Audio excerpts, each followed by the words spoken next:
Sane. Can we bring back Kairi Sane? Everybody, Sane. Can we bring back Kairi? Oh, I'm sorry, Paul. Can we fire Logan Paul? Everybody, Paul. The Joe Hendry concert. Take 2. What's up, everybody? It is Monday, the 27th of April. Raw literally just went off the air. Apologize if I sound a little bit off. I'm battling a cold, and I got the air conditioner on. Go figure. This is your latest edition of the Don Tony Show, live in living color on YouTube. And this also is your Raw post show. Raw just went off the air. Not a bad episode of Raw. I can't help but to have echoing in my brain not only that little tune with Joe Hendry, but Roman Reigns said him fighting Jacob Fatu would be nepotism. Something tells me that the majority of Roman Reigns' title reign is going to be nepotism. Doesn't it kind of feel like maybe Oba Femi down the line? But outside of that, I mean, who do you think are prospective opponents for Roman Reigns? Do we revisit LA Knight? Been there, done that. Outcome will be the same. Are we going to have the Usos ultimately turn on Roman? Been there, done that. Outcome will be the same. CM Punk, I don't know. Something tells me he might down the line be on SmackDown when everything is said and done. I don't mind seeing Roman Reigns on Raw every single week or almost every single week, but we're going to go 4 weeks, 5 weeks. He ain't wrestling. And, you know, we had the build to WrestleMania, and as far as ratings go, Roman didn't pop a big number. Brock Lesnar didn't pop a big number. This is nice to see Roman back, but it almost feels like this is being designed to prevent loss than to add and gain from it. That's what it kind of feels like to me. But I don't know. We shall see what happens. Maybe we get Seth Rollins versus Roman Reigns at SummerSlam. That's a match that they originally wanted to do at WrestleMania. Obviously did not happen because of what went down. I mean, it ends up pretty much that Braun Breaker is ready to go.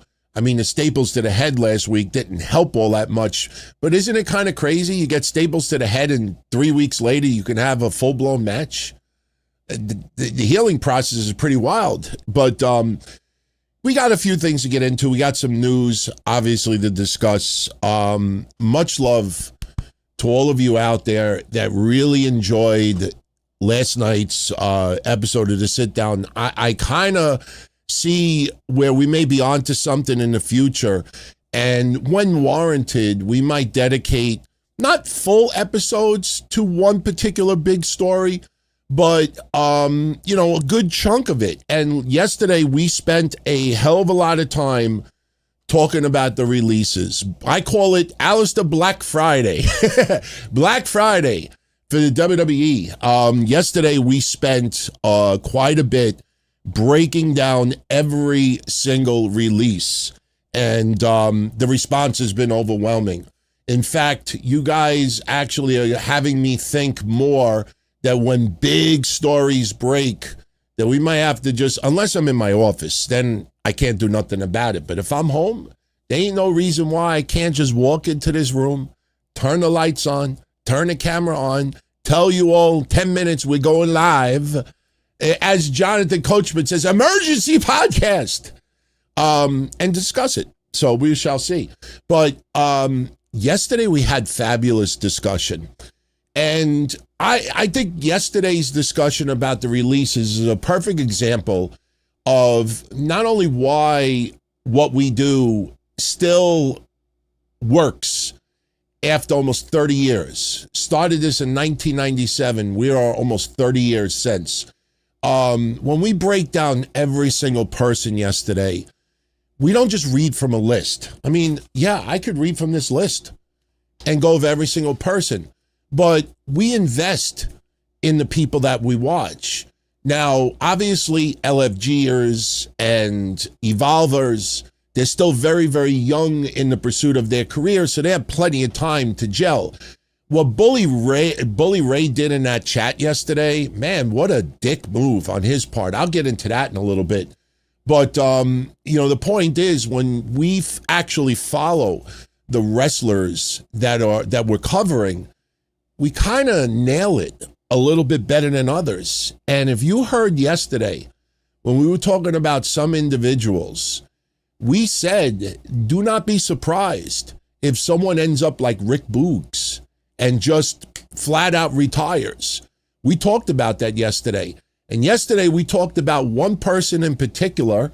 And I said, if this person really, really wants it, he looks in the mirror and says to himself, what do I need to do to change what I'm doing? Because my character, my gimmick is not 2026 level.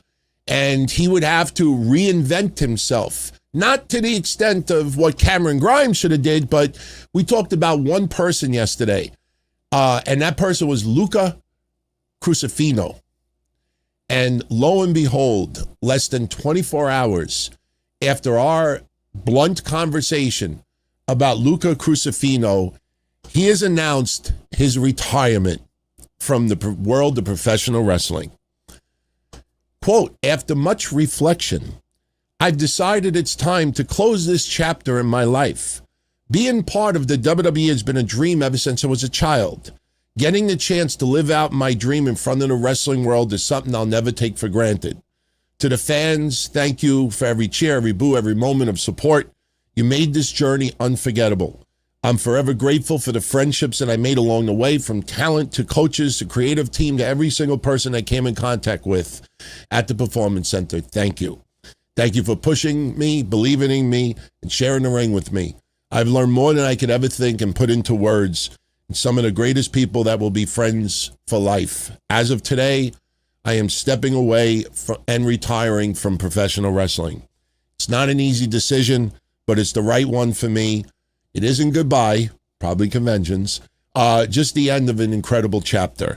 Now, just a little background, a little bit of additional background on Luca Crucifino.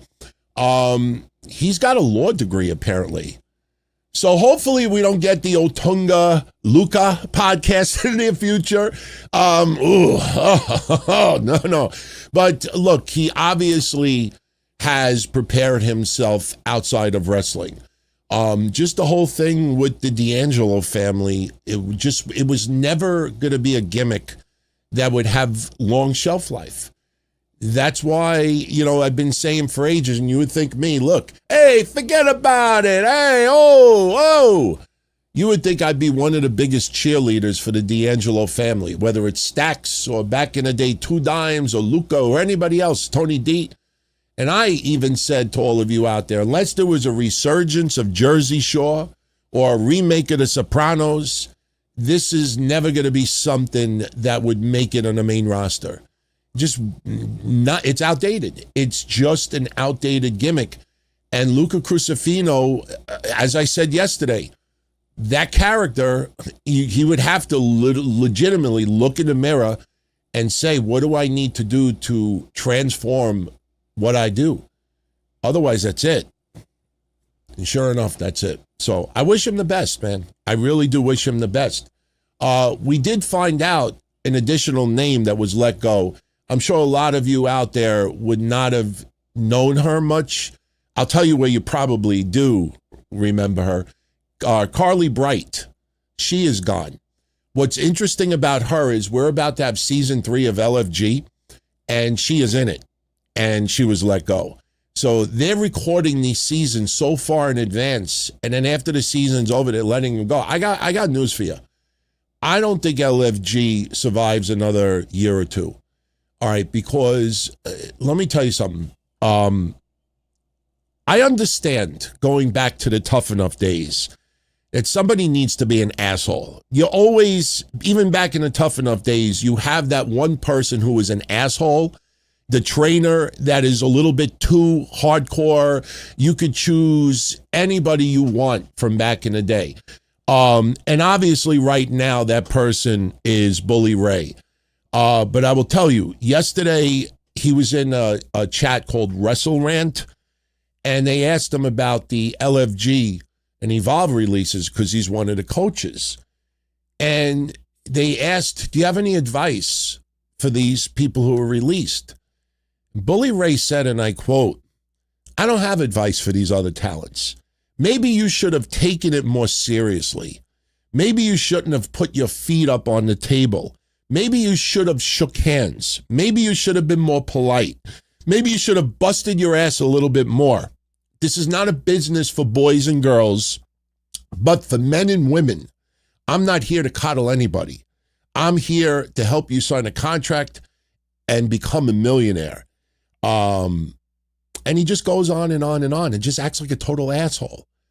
And the thing is, and this is why I don't think LFG survives, not because of him, but we have already forgotten what LFG is. LFG is like the minor leagues in the minor leagues. You have Raw, SmackDown, NXT, Evolve, LFG, and fucking the ID program for the most part. Most of the people that are in LFG are fairly new to wrestling or are very, very green and very, very raw. And, you know, they need extra guidance in the beginning. And to turn around and to be an absolute scumbag like that. And listen, you know, it is what it is. But I just feel when you're talking about, if he would have said this about NXT, I would actually agree to an extent. But you're talking about rookies upon rookies. And just imagine someone who's in single A baseball and is trying to learn better how to hit a curveball or hit a changeup, or someone that might have been brought in the outfield and they turned him into a pitcher, or somebody that was a pitcher and really can't cut it all that much but could hit well, so they convert him to the outfield. And then just imagine you're in single A and you're trying to get your feet wet and you're trying to find your way and you're trying to get acclimated, and you got somebody like this saying this. I just think that is a little bit disrespectful, in my honest opinion. I get it. He needs to be, you know, the scumbag of the coaches. And I've been very, you know, very diplomatic about Bully Ray over the years. And I'm not going to suddenly just trash him all the time. But I just thought, especially some of these people who are probably not used to that kind of, not necessarily rejection, but this is probably the first time that they're really, you know, losing a big opportunity in wrestling. And I think that's where you give them, you know, straight up honest information, but to turn around and just be that cold like that, I just think is totally unnecessary for LFG. And if you're going to treat it bigger than what LFG is, that won't survive. That won't survive. You give it maybe 2 more seasons. Look at the NIT program, the NIL program, excuse me, NIT. The NIL program, just look at it. You know, you look at the first 2 years, and we did have the pandemic mixed in with that as well. You had 1 year where they signed like 30 people. You had another year where I think they signed between 30 and 40 people. In no time, it went from that to 5. And do you see any big NIL signings anymore?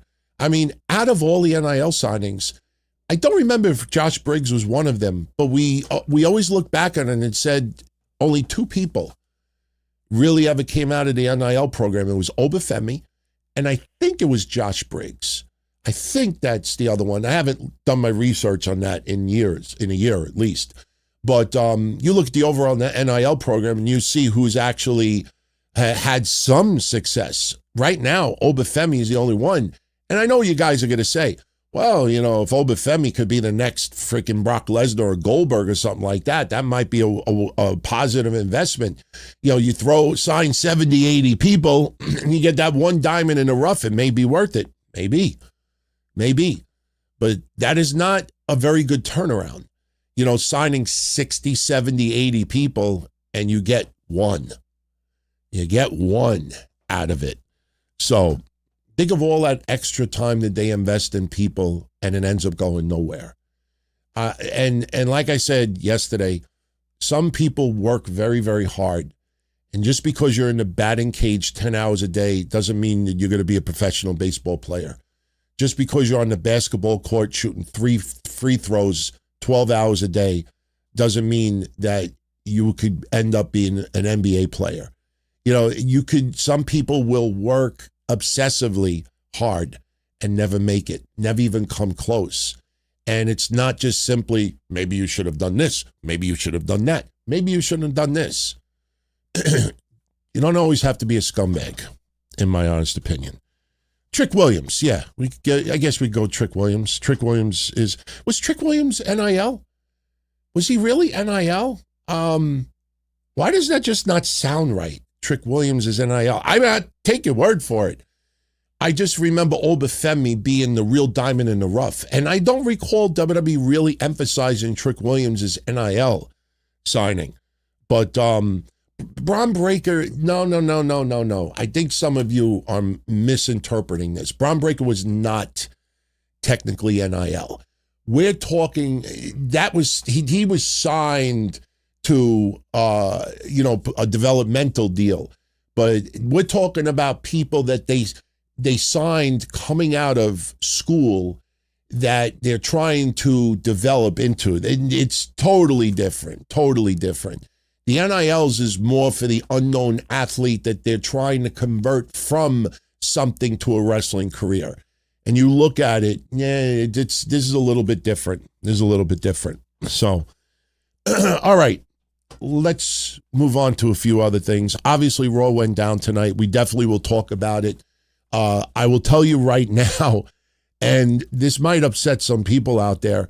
We have Backlash in 2 weeks. 2 weeks Backlash already. And we already have 3 matches official. And you may think like, we got more matches to be added. I should remind everyone about last year's Backlash. Last year for Backlash, we only had 5 matches. 5 matches. That's when you were in St. Louis, and Randy Orton took on John Cena, St. Louis, obviously. But you might only get 2 more matches announced. And that's it. That is it. So the road to Backlash, by Friday, we may have those other 2 matches filled already. Does Cody Rhodes get a championship match? I don't know if Cody will even physically be able to perform in 2 weeks because of the eye injury. Do you end up with a rematch with Trick Williams? Do you end up doing Rhea Ripley versus JC Jane?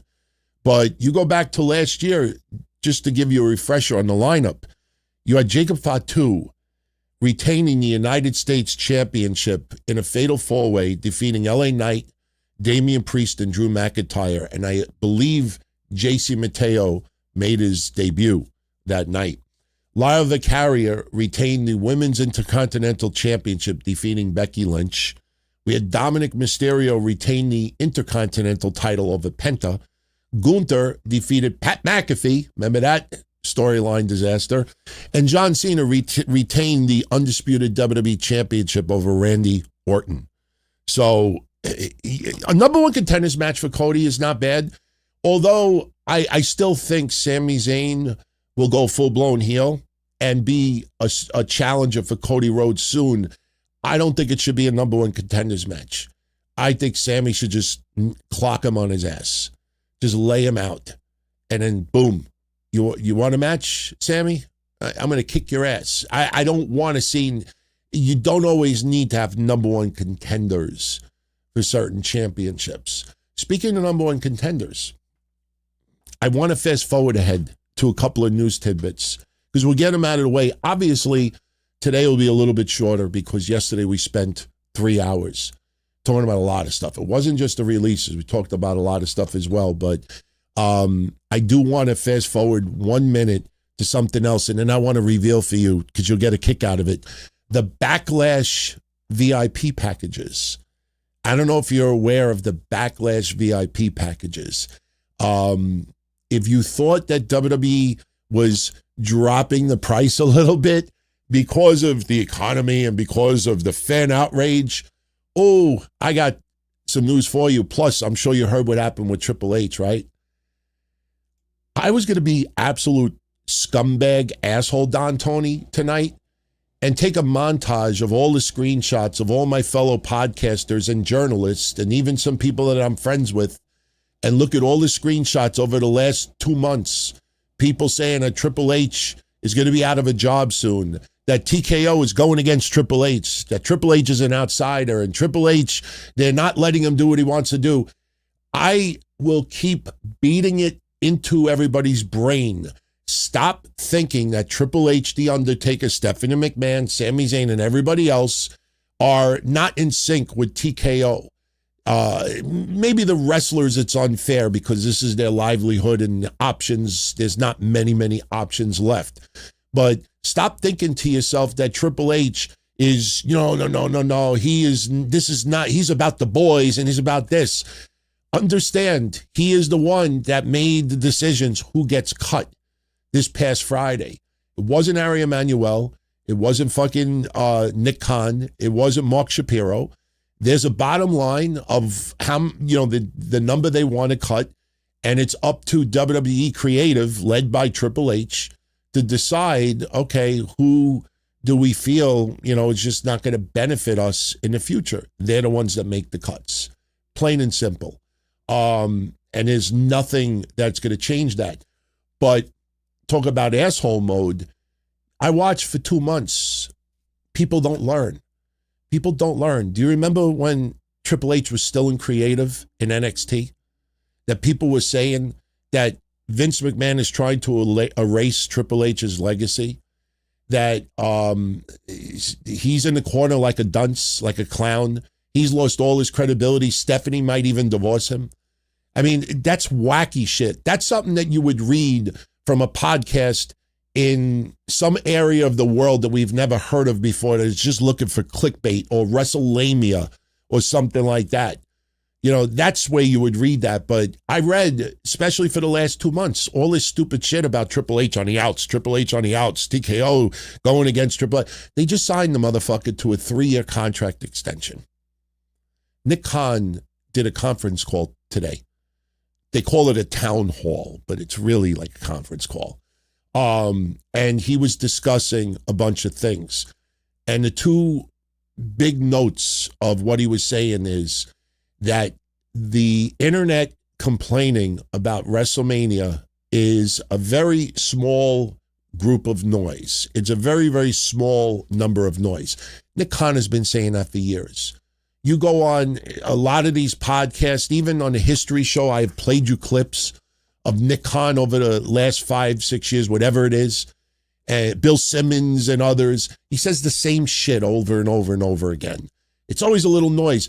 And listen, I'm not defending Nick Khan, but how do you dispute that when 50-something thousand people still showed up for WrestleMania?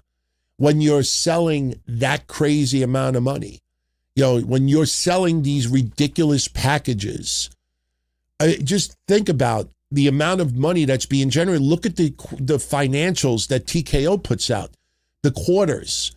You look at it, you look at the numbers and you see the net, and you notice that a lot of people that make the noise are not the ones that spend the money. They're not the ones that usually spend the money.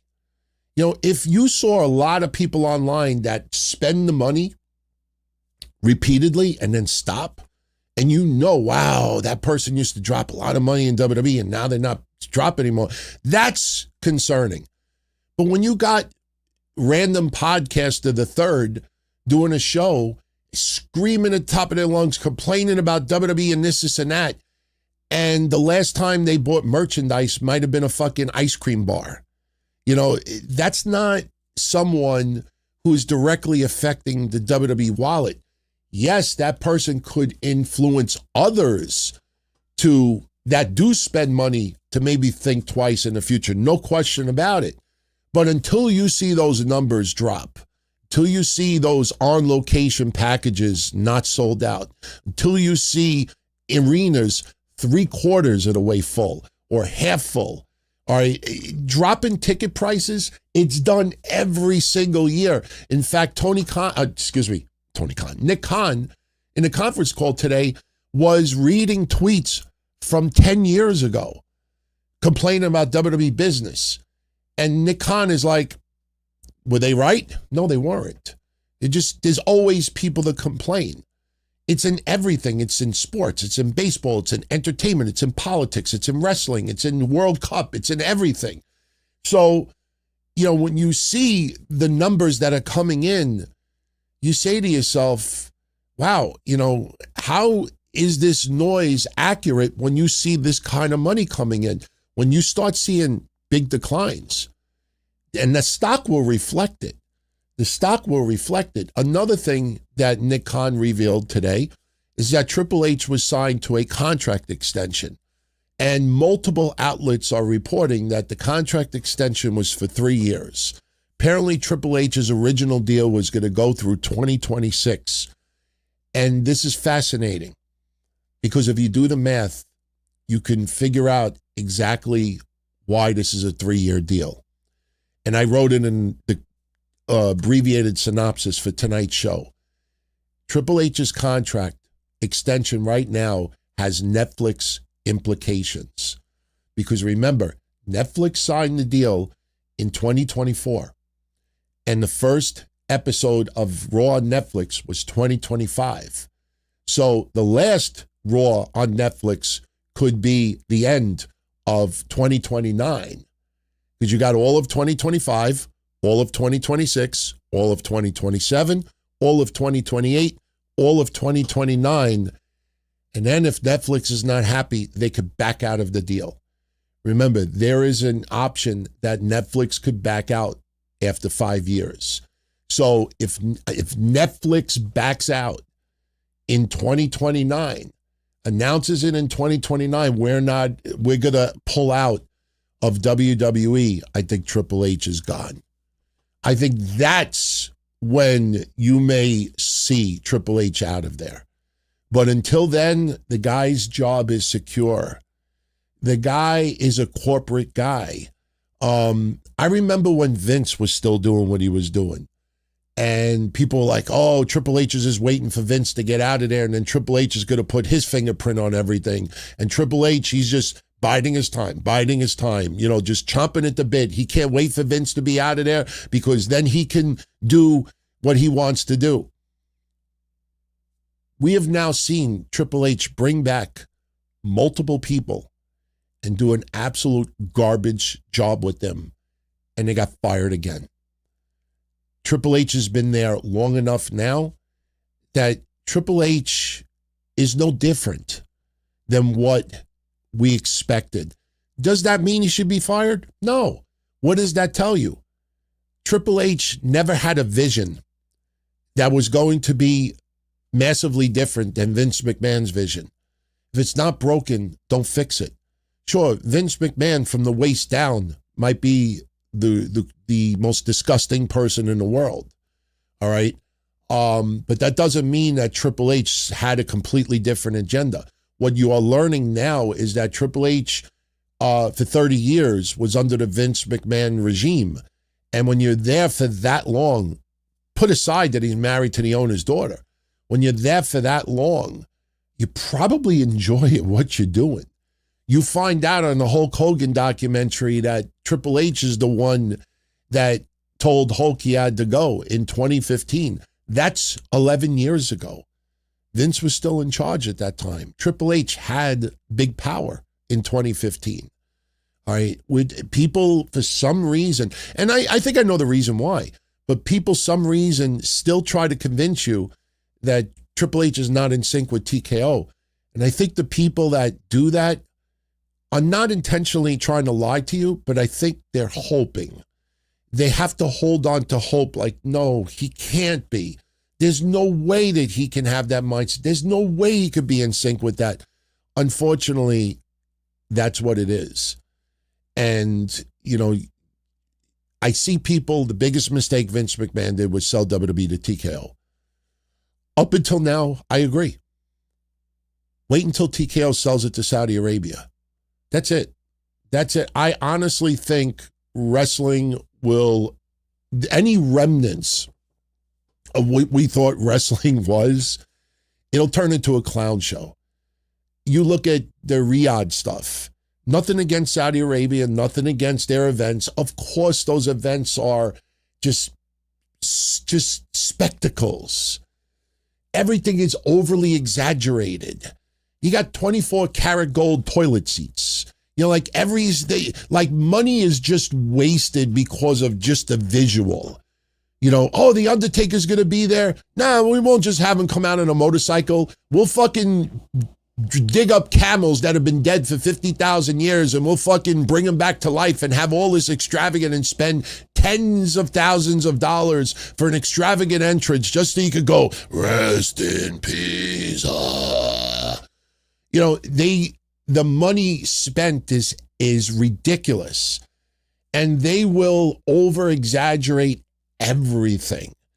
So when people say, biggest mistake was Vince selling the TKO, just imagine what's down the pipeline. Unfortunately, there's no other Tony Khans out there with a decent creative mind or the mindset that they could trust the real wrestling people to handle business. There's no one else out there on the sidelines, just waiting to come in and be the alternative to not only WWE, but to AEW. So you got to take what we can take now and just hope for the best. That's how I look at it. Just a couple of quick things. We'll recap Raw and we'll get out of here. I wanted to share with you the Backlash packages.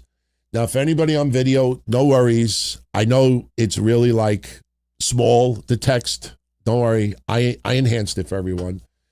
So in case you want to get an idea of what WWE is trying to command for these VIP packages, all right? For $890, $900, you get a ticket in either the lower level or upper level seating. That is not floor level. That's like section 200, section 300, and section 400 if the other ones are not available. You get an all-inclusive pre-show hospitality with Jacob Fatu, Natty, and various WWE stars. You get a priority pass entrance, whoop-de-doo. You get a WWE lanyard and credentials. If you ever see people posing at ringside, they got a tag around their neck. That's what that is. And you also get support staff. That's it. $900 a person for that. If you feel, you know what, tax day just came, I didn't go to Mania, I think I got a little bit extra money to spend. Well, the next upgrade is the Champion Package. The Champion Package. You get premium ringside seating, not front row, but ringside. You get a photo opportunity next to the ring. Empty ring, I might add. You get the pre-show hospitality with Jacob Fatu, Natty, various WWE stars. You get the lanyard. You get the dedicated entrance, and you get the on-location staff. So the only difference is you get to sit at ringside and you get to take a picture with the ring. $8,000.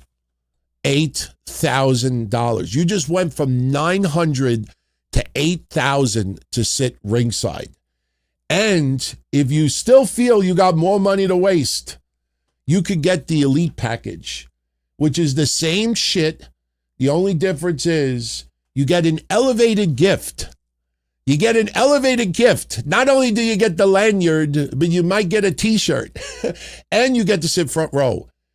They don't tell you a price, but all the Reddit posts of the people that inquired were told that the ticket price is between $15,000 and $17,000. $15,000 for a ticket to sit ringside for 5 matches. Headlined by Roman Reigns versus Jacob Fatu. So if you thought like these geniuses out there that TKO is listening, they're learning from WrestleMania, they're hearing the noise, they hear you, and they're going to start bringing the prices down. They don't understand the economy. And that's fucking Florida. That is Florida. You imagine what those prices would have been if it's Jersey? That's why I laughed when people were comparing Minneapolis to New Jersey with SummerSlam. Oh, last year was 40,000. This year it's only 25,000. You see, TKO's listening. No, Kumquat. Minneapolis's economy is totally different than Jersey and New York. That's why the price is different. So, those are your Backlash VIP packages. I mentioned Oba Femi before. I wanted to share something with you, and it's kind of funny because when Oba Femi cut his promo tonight after he destroyed Grayson Waller, light bulb went off in my head. You saw the early synopsis for today. I wrote, is there a change coming for Oba Femi? And, obviously what we do is we opine. Of course, we report news and react to it as well, but we opine too. And the Night of Champions premium live event poster came out. They're returning to Saudi Arabia, Night of Champions. Okay? And I want everyone to look at the Night of Champions. Shout out to Theme Parks and Things with Johnny. I will get into your super shout out in a moment. My friends, for everybody on video, I ask you to look at your screen for a moment. This is the Night of Champions poster for Riyadh, Saturday, June 27th in Saudi Arabia. And on that poster, does anybody find something wrong with it? For everybody in audio only, let me set it up like this. And I've used this analogy before with Maven. You ever go to, when you were a kid, you ever go to like a diner, and we'll take the poster off the screen for a second, because I want you to see me when I say this. When you were a kid, you ever go to a diner, and the diner is like, we don't want fucking brats screaming and yelling and talking, so we give them like a box of crayons, and we give them like a paper that has like activities on it to keep the kids busy.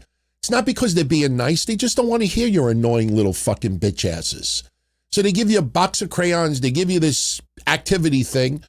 And in there, you might have a crossword puzzle. You might have tic-tac-toe. You might have other things. But I remember as a kid, because I was one of those annoying kids, they would have like a tree. And they would say, what doesn't belong in the tree? And you would look at it and you would see like a gorilla. Okay, gorilla belong in the tree. Cat belongs in the tree. You see a car. Like, I don't think a car should belong in the tree. I think it's the car.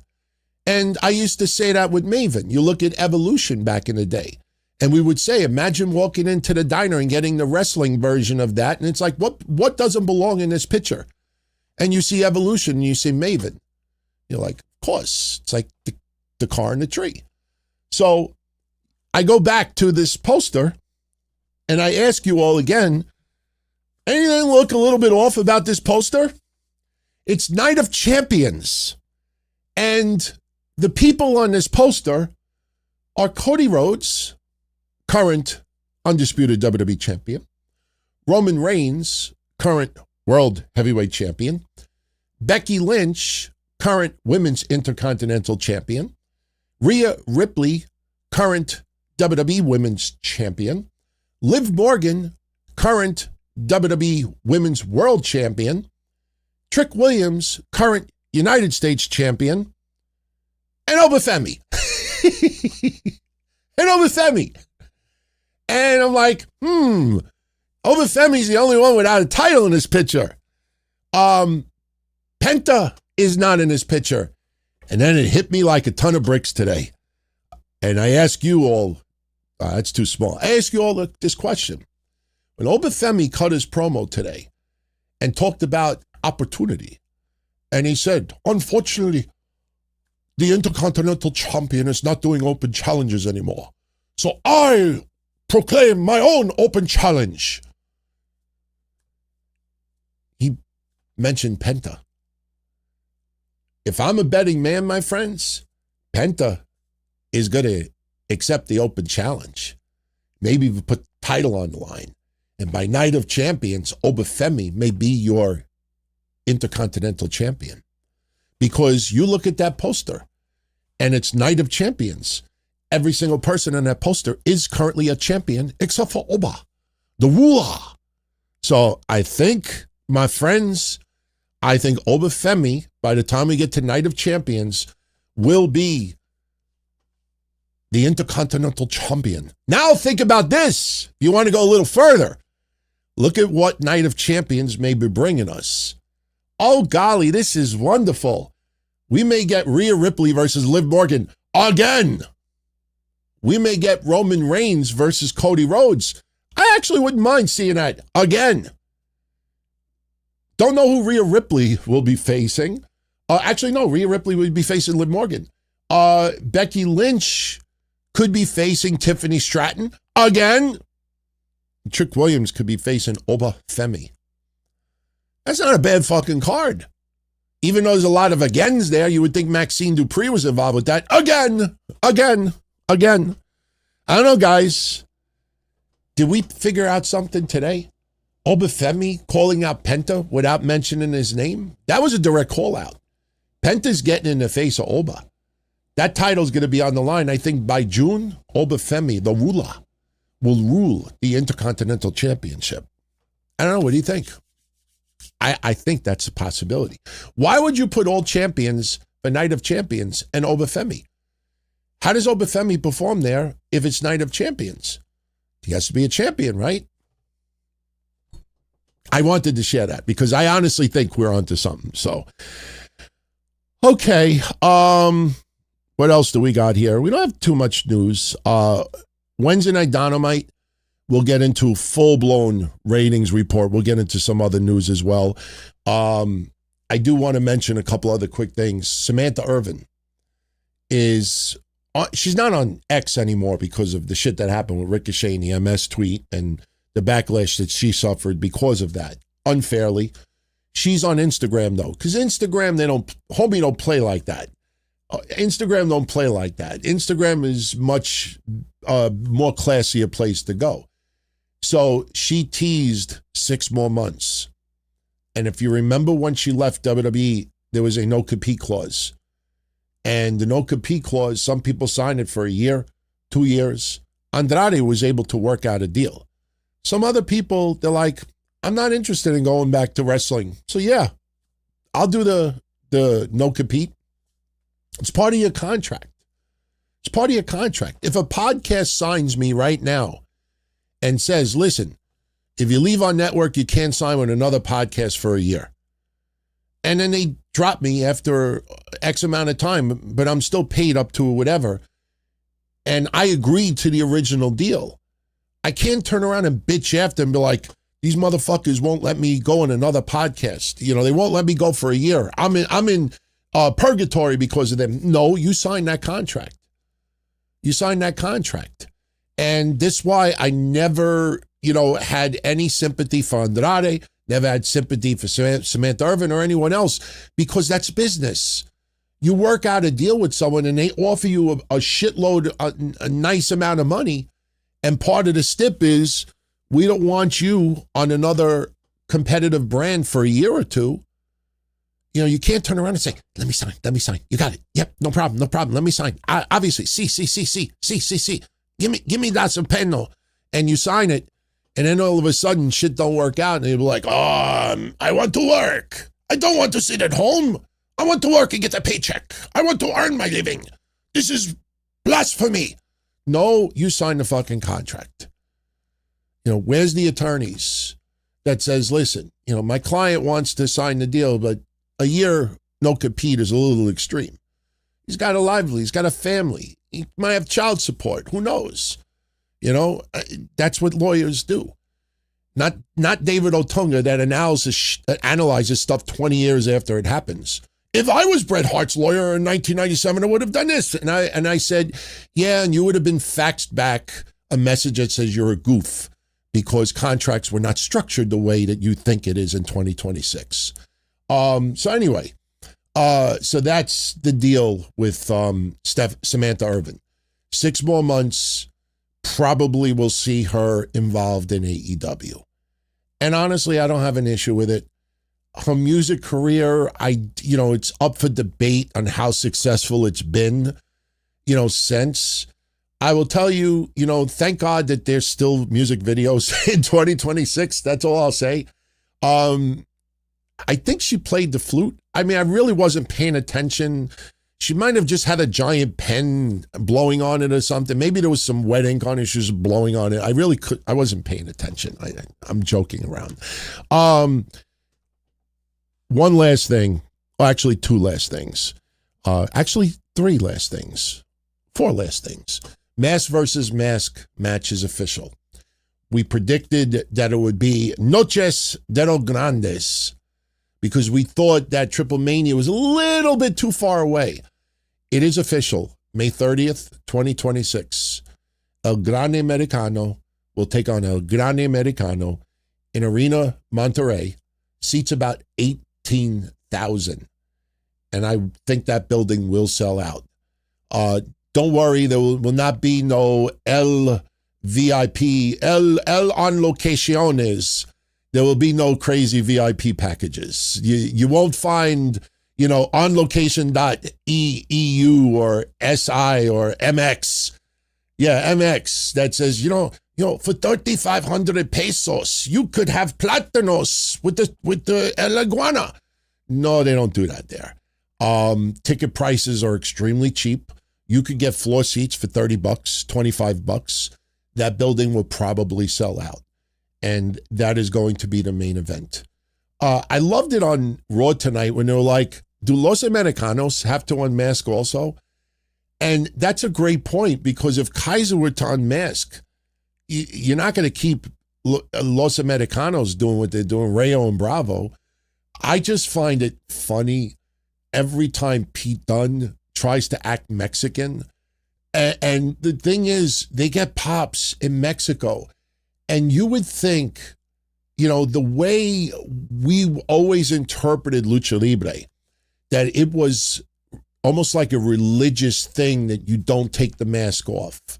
That is just absolute sacrilegious. WWE has Gunther pull the mask off of Dragon Lee, and you have everybody but the Mexican wrestling fans losing their shit. I observed weirdos out there like they lost sleep over the fact that Dragon Lee's mask got pulled off. Disrespectful for Lucha Libre. Meanwhile, the Mexican fucking crowd is popping for Pete Dunne, and he's doing, for the Mexico. It's Pete Dunne. And they know it's Pete Dunne, and they still pop. What does that tell you? What is that? Now, these people that lost sleep, shouldn't they be saying, wow, these people in Mexico, they're cheering a fraud. They're cheering frauds. That is ridiculous. That's an insult for El Rio del Santo. That's an insult for El Tigre Iguana. It's an insult to Los Boreros. No, your interpretation of Lucha Libre is different. But Kaiser is not going to lose the mask. Kaiser is just insanely over. It's crazy how over he is. Even when he wanted to fight Ray today, because El Paso and Laredo, in those areas of Texas, not that far off from Mexico, not that far off. So Grande Americano got a nice pop today, wanting to fight Ray. Problem is that as the match went on, we realized, no, this is Raw and he's going to be a heel. And he was full-blown heel. They tried to get El Grande Americano Gable a little bit more of as a babyface today by kind of siding with Ray. But there was a funny thing that happened in the match today, if you noticed it. The foreign object came out, and Rayo tried to put it in the mask of Kaiser. And El Grande Americano shows up, Gable, and stops it. And he gets knocked off the ring, and Kaiser tries to he's thinking about putting the foreign object in his head. And he's delaying. I guess we're supposed to think he was thinking twice about it. Maybe he wants to be respectful. And Ray ultimately takes it away from him. After the match is over, Ray has the foreign object in his hand, and he looks at Chad Gable, almost insinuating that Chad Gable was going to use it. Because remember, Rey Mysterio now, he knows that they're frauds. He just wants them to be respectful frauds. Listen, I know what you are. Be respectful for Lucha Libre, and it's okay. It's okay. So he looks at Gable and he's showing the thing, and Gable's like, no, I didn't have anything to do with that. And he looks at Kaiser, and Kaiser's like, no, I don't need to. And Ray is like, and he puts it in his tights. And I'm thinking to myself, wait, are you trying to like send a message to the Americanos that they no longer have the foreign object in the match? It's like a box of pens. I looked at him like, Ray, that's the stupidest storyline twist you could do. If you're trying to insinuate that now I got the foreign object and neither one of you are going to disrespect the Lucha Libre and the Reyes de Reyes, I turn around if I'm Kaiser like, motherfucker, I got 100 of them. You could buy it on Amazon. You could buy a fucking sheet of metal and just get a cutter, a razor blade, and cut them into pieces. Like, Ray thought he accomplished something today. It's kind of like, oh, I don't want to go there. Nah, we're not going to go there. No, kind of like a virus and chemo. I hate doing that because I have a family member who's currently very, very ill. But it's almost like a virus and chemo. Like Rey Mysterio is chemo. Oh, virus, look at what I did. I took away your opportunity, and the chemo and the virus is like, I'm hiding out over here. I'm hiding out in the chest. I'm hiding out in the ass. I'm hiding out in the ear. You think you got one up on me? I got news for you. I'm trying to be lighthearted, right? I know it's classless, but I'm trying to be lighthearted about it. So, all right, a couple other things. We're not going to do the credit one belly, Bianca belly. Holy shit. I think I just fell into something. Oh, I have to pull it up. This will be worth the wait. Yes, this will be worth the wait. I don't know if anybody's ever said this on X before. I have just renamed Bianca. We have to now call her Bianca Belair. Belair. Bianca Belair. She revealed the gender of her and Montez Ford's child. It is going to be a boy. So congratulations to Montez Ford and Bianca Belair. They're going to have a baby boy. So I wonder if anybody ever came up with that. Like, you saw that, like, oh, Bianca is no longer Belair, it's Belair. So, all right. Two other things. I originally was going to post a photo, but I kind of feared the reaction it would get. Congratulations to Emily Anzulis, who we know as Ivy Nile. You might remember a few weeks ago that we covered that she was going to be competing in the women's bodybuilding. It's the Pro League Girl Power Championship. I think that's what it is, 2026. I don't remember the 2025 winner, but all I remember, she was a hot brunette because I like brunettes. But anyway, she competed in this year's and she won. And you look at the pictures online and you're like, holy shit, is Ivy Nile cut up and jacked? I mean, we already knew that she was cut, but I don't know what she did in the last 2 months, but you see it. If you're a fan of bodybuilding, you will be intrigued by how amazing Ivy Nile looks right now.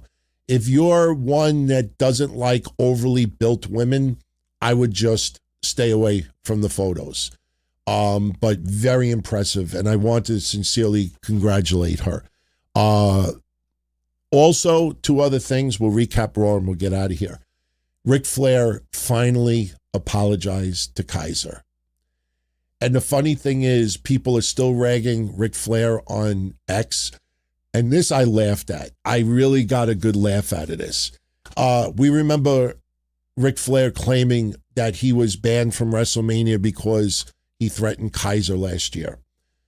People have gone on record to various news outlets out there that are part of WWE that said we never banned Ric Flair.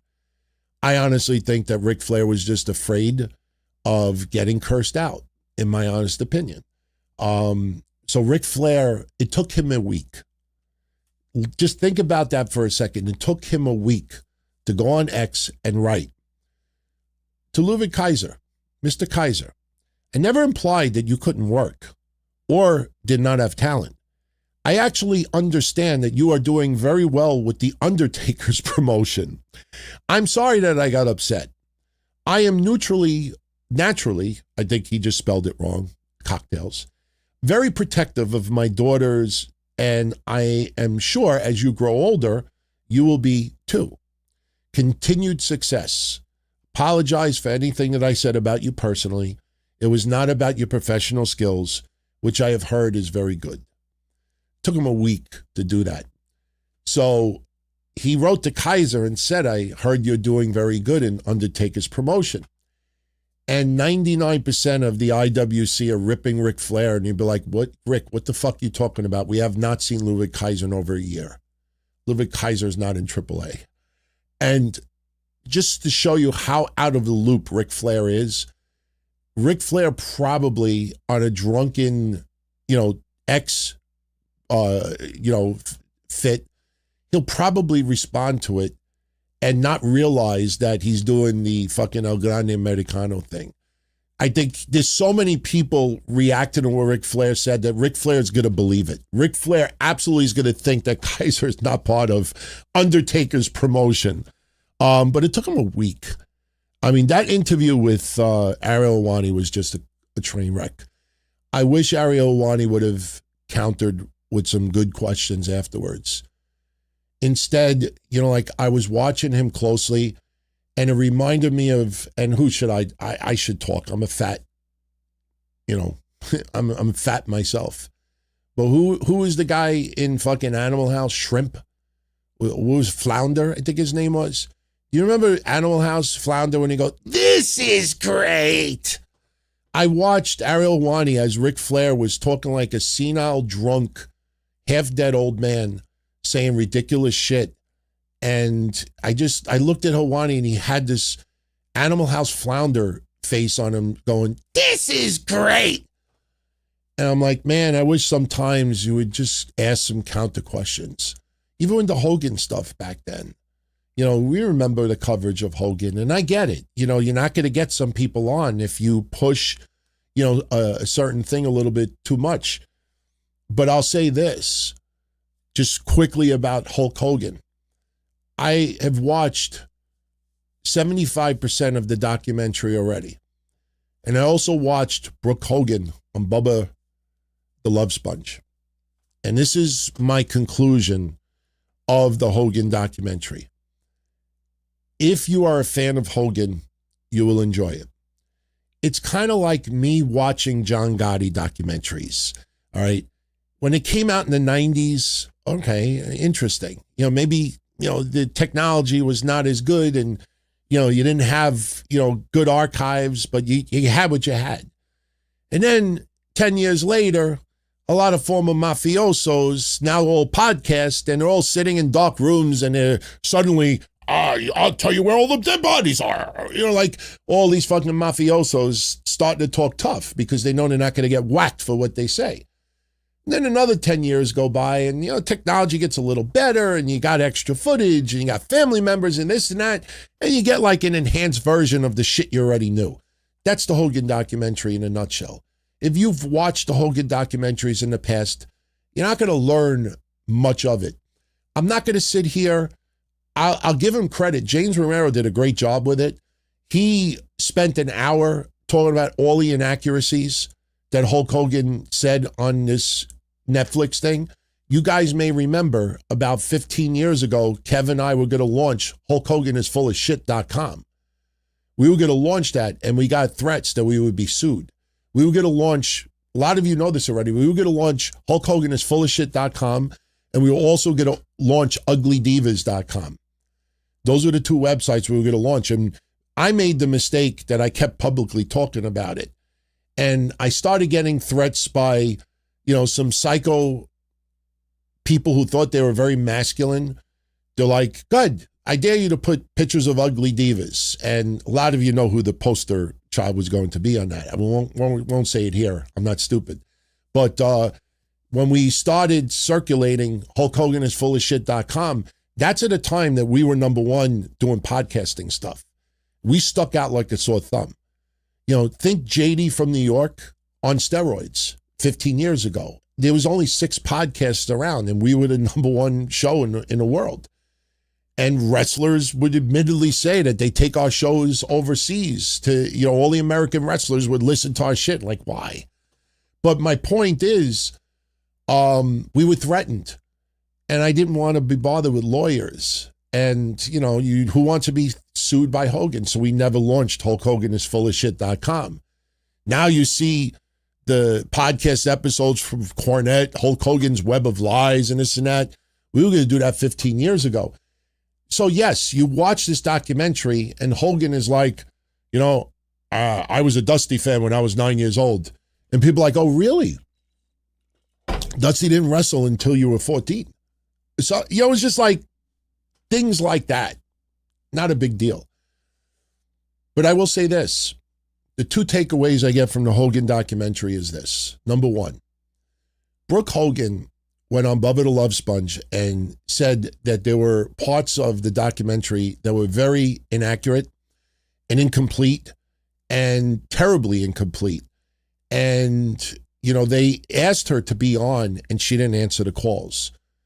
And as soon as I heard that, I'm like, you have no right to be criticizing this documentary because you had the opportunity to go on.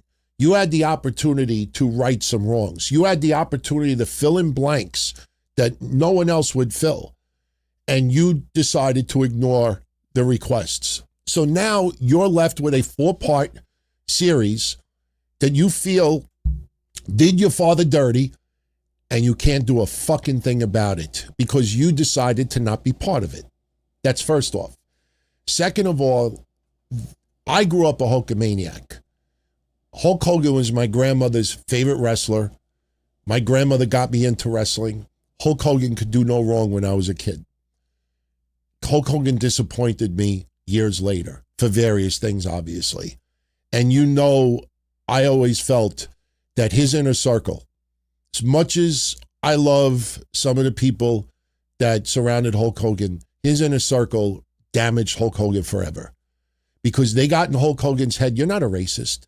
There's always going to be people that hate you. There's always going to be people that are going to question you. So you know in your heart who you are. And those people out there that love you know truly who you are. You don't need to answer to those other people. Focus on the people that do care about you. And that sounds inspiring and great and everything. But at the end of the day, Hulk Hogan will be tarnished forever because of it. And even when Jimmy Hart is talking about California and the receptionist and that, all right, it breaks his heart. And you're not going to get Jimmy Hart to crack and, shift it all. But to me, what sealed Hulk Hogan's fate to forever be labeled, whether it's deserving or not, but the fate that sealed Hulk Hogan that will forever be labeled as a closet racist is Hulk Hogan's reaction to the boos in California. Because some people will insist it's because of Trump. But I always say Undertaker did not get booed out of the building. And Undertaker had just done that podcast, with Kane and Trump. And Undertaker's always been a Republican. If anybody ever looked closely at some of his old shirts back in the day, nobody wanted to really talk about it. And that's his right. I'm not against that. But the thing is, when Netflix interviewed Hogan about the reaction, the racist part of it was never even mentioned.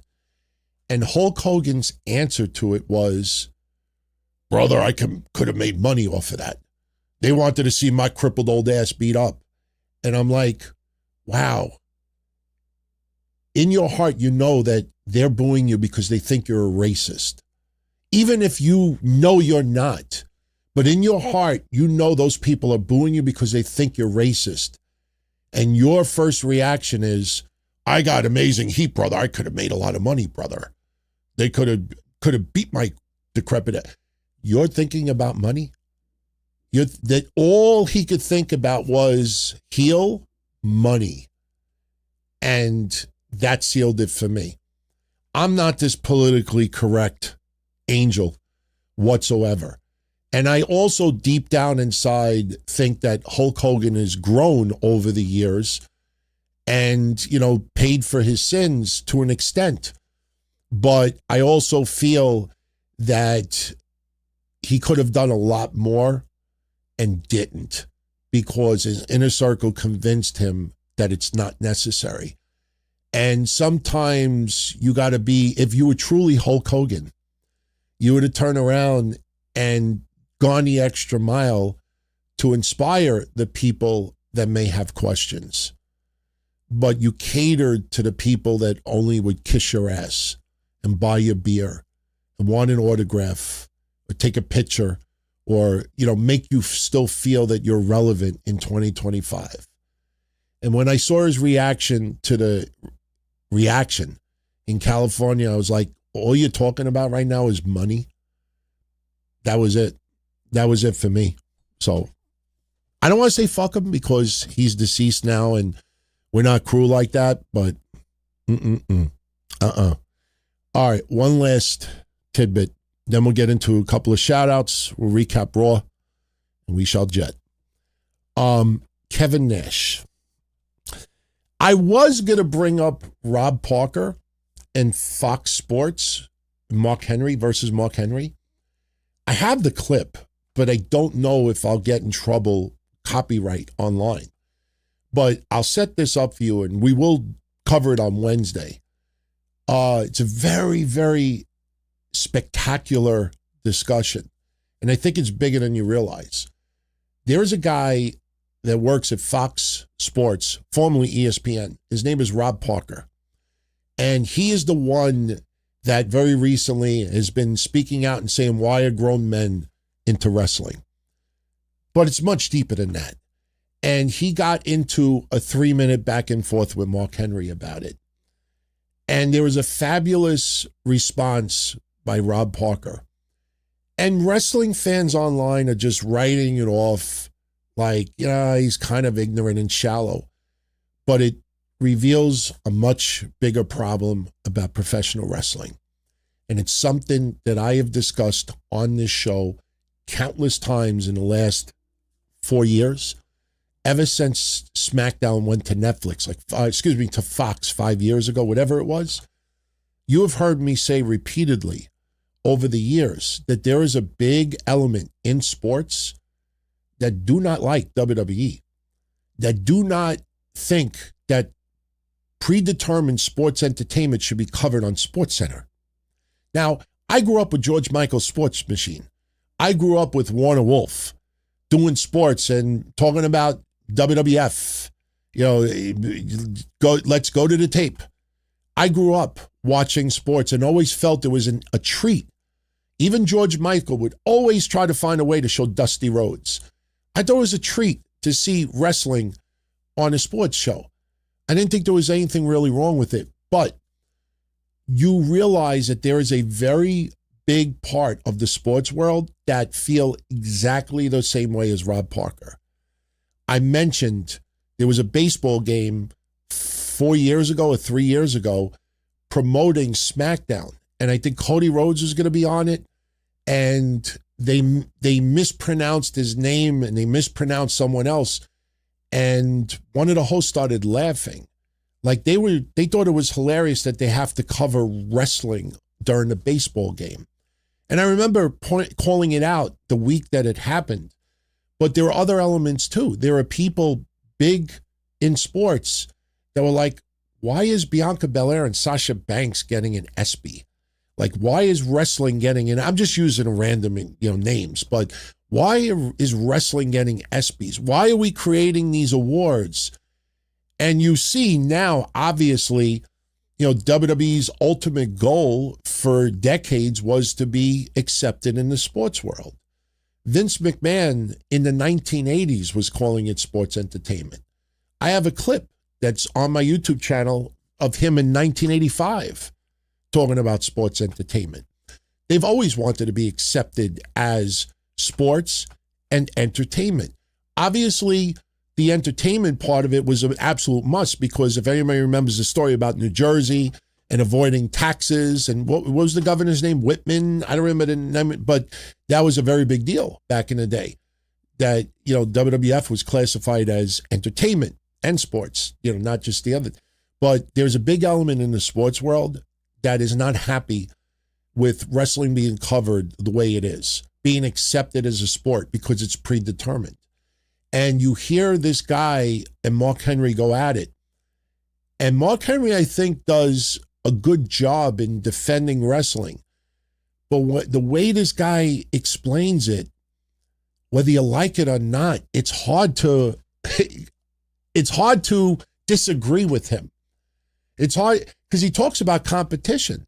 And yes, there's competition in wrestling. If you don't entertain, if you don't deliver, if you don't get the people to the turnstile and buying the merchandise and buying the tickets, yeah, someone else will take your spot. Of course, there's competition. But his point is, if the winner is already predetermined, and he goes, so we're going to cover that Wednesday, but I definitely recommend you guys check out that discussion. I mean, Mark Henry's going to put the cape on and think he was the hero. I defended wrestling, and I thought he did a decent job, but there's a much bigger problem. And obviously, a lot of people that are making money with WWE are not going to talk about the elephant in the room. There's a huge elephant in the room. And one day, sooner or later, it's going to come to roost. Then it's going to be really interesting to see how the dominoes fall. Right now, it's accepted. I don't know for how long. All right, one last thing before we recap Raw. Kevin Nash. I don't know how you all feel about it. I've always been a Kevin Nash fan. But to me, the more I hear him, and I don't even have an issue with the Trump stuff. I'm not a huge fan of Trump. All right, I didn't vote in the last election. I used to be a big supporter of Trump. A lot of things now that I'm just not enjoying. I don't like what I'm seeing. So when he criticizes, sometimes he makes valid points. This isn't about politics. But when Kevin Nash talked about not getting fed the day of the Hall of Fame, to me, I thought he came across as a prima donna. And, it's like Booker T. I didn't even know about this clip, but somebody gave it to me today and I left. Booker T was hungry. He had somebody DoorDash. So Kevin Nash, I felt a little bit too much of a prima donna. Well, in my opinion, he doubled down. And I want you to hear a clip. I have the audio. He is accusing WWE of elder abuse. Now, I took 2 clips and I trimmed it down to about 90 seconds just to get to the meat and potatoes of what he said. But I want you to listen to what Kevin Nash is saying. Is this someone, if you're Triple H, if you're WWE, do you just not bring him back anymore? Is this someone that has earned the right to be this much of a prima donna? I thought maybe he had some severe health condition. I must be fed every 3 hours. What are you, a baby? Like, what are you, a newborn? I want you to hear what Kevin Nash said. And don't agree with me because this is the way I feel. But when I listen to this, I'm like, oh my God, you're doubling down that you're an overgrown prima donna. Listen to what Kevin Nash said. I got up at 8 o'clock. I had a protein drink with some carbohydrates. I grabbed a muscle milk before I got to my table. I drank that 2 hours later. I looked down. They pushed up my ride from 3:45 to 3 o'clock. I specifically talked to someone in talent relations saying that by cutting this 45 minutes, you're not allowing me time to eat, so you will have food for me because I have to eat every 3 to 4 hours. And it assured me. And the people that don't understand something as simple as that human dignity, like, number one, man, I'm 60. I'll be 67 years old in July. That's elder abuse. To starve me like that's elder abuse, man. What the fuck? I'm not one of the boys anymore. Fuck you, man. Fuck you. How do you take that? I had to put the headphones on because I needed to hear it again. I thought this was laughing. I thought this was leading to a joke. He's like, this is elder abuse. I need to be fed. Catering only had bananas and protein bars and chips. This motherfucker could have went on his phone and called and went to Uber Eats website and had anything he wanted delivered. But instead, you don't feed me. I'm not feeding myself. I'm going to bitch about it in a podcast and accuse you of elder abuse. That's my interpretation of it. Should WWE have fed them? Yes. Is TKO getting a little bit too cheap, not having complimentary catering? Absolutely. But I brought up the other day the example when I went to a wedding and I was on keto and none of the fucking food was keto. So do I bitch? Do I complain? Do I speak? No. As soon as the wedding was over, I went to the fucking diner and ate. Period. I didn't screw the wedding over it. So in my honest opinion, and this is, I photoshopped this. This is a screenshot of Kevin Nash's podcast in the beginning. They try to do that song that's in Goodfellas. You know the song I'm talking about. They try to do Goodfellas. If you look at it, he's trying to be Goodfellas. All right. But honestly, if you see the beginning of that intro, I've kind of tweaked it a little bit. I think from now on, Kevin Nash needs to put one of those fucking handicap parking permits on his visor. You're no longer cool. You're no longer cool. You are a Hall of Famer. You entertained me for decades. I met him a couple of times. He worked fucking FTW and was hanging out and drinking wine with everybody in the bar, was laughing and sociable and very friendly. But this man has turned into a fucking prima donna. And I must be fed every three. What are you, a fucking Furby? Are you a Furby, that electronic thing that when we were kids, that I must hit the feed button after 3 hours, otherwise it'll die. They didn't feed you. This is 2 podcasts now. And then, I love his co-host, but his co-host is like, I don't really understand why this became a big story. I understand you're his friend and co-host, but trust me, I get my mouth in trouble too many times over the years. But if I feel this way, chances are there's a shitload of other people that feel this way. Kevin Nash comes off as a prima donna that thinks because he's a wrestling legend that something is always owed to him. And yes, WWE's a billion-dollar company, and they are taking advantage of legends. They're minimizing things. They don't care because it's owned by TKO, which is not a wrestling-oriented company. It is corporate now.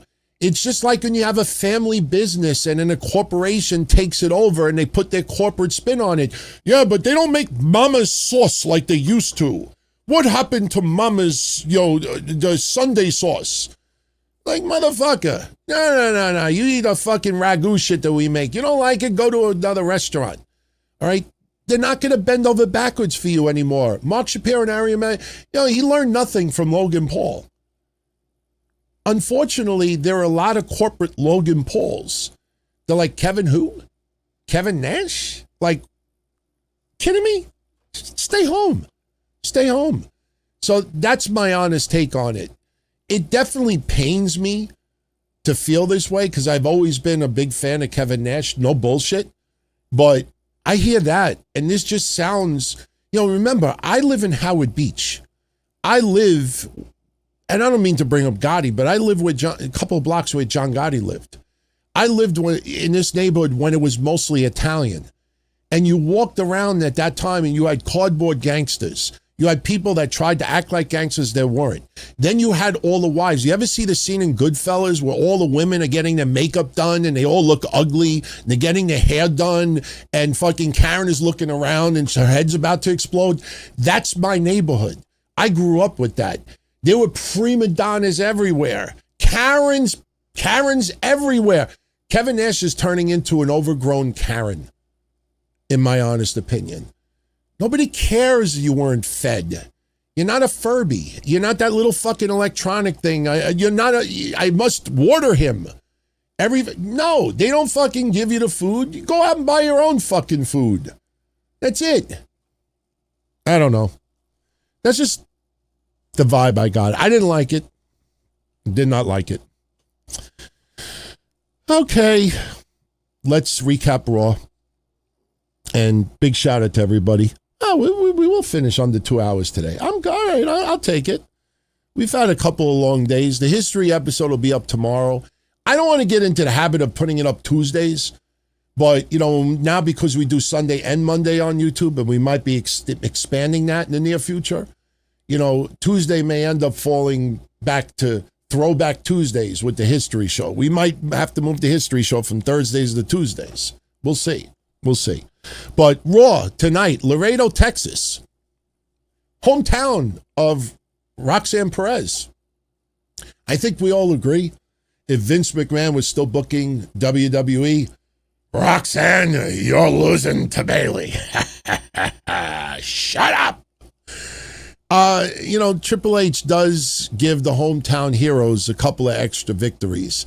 Something not easy to get by when you're in the Vince McMahon days. My God, if you were Jim Ross, forget about it. Jim Ross would bleed if they were in fucking Oklahoma. Jim Ross would get beat up, kiss my ass club, whip my ass club, fucking bleed my ass club. Things are a little bit different now. But, we open up Raw tonight with, and I think this is going to be the new merchandise coming. I mean, I'm not a genius. Most of you out there, the first time you heard Danhausen say it on a WWE product, you are cursed. You knew immediately that motherfucker is going to be all over shirts. That night of the chamber, we were like, all over going to be on shirts. That week or whatever it was that he first said that. Now Roman Reigns finishes up his promo to open up Raw, pre-recorded with the Usos. And he said the words, the first family. Now, it's a phrase that's been used before, but I have a feeling, especially with this bloodline, they don't want to call it the bloodline.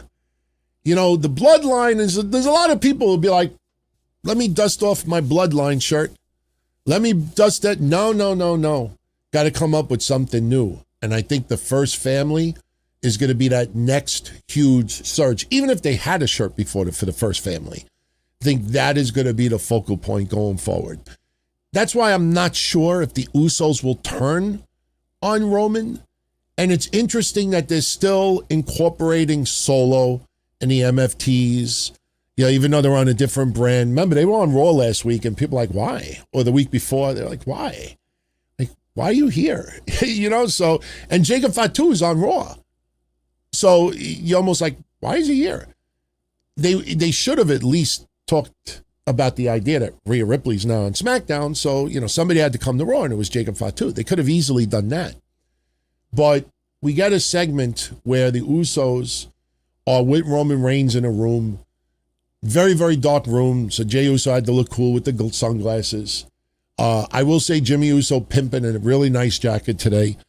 And, Roman wants the Usos to explain Jacob's actions. And, Roman, because you got to plug ESPN once in a while, he's like, I remember 2 years ago, what I said on ESPN, that for the last 2 years, I gave everybody an opportunity to step up, blah, blah, blah, blah, blah. Like, you had to remind us that he said it on ESPN. So the Usos agree with Jacob Fatu wanting to upgrade his family, to level up his household. But both Usos agree that he should not do it at the expense of Roman Reigns. And Jay gets very vocal and says if Jacob beats Roman Reigns, he takes it all. He takes the Ula Fala. He takes everything.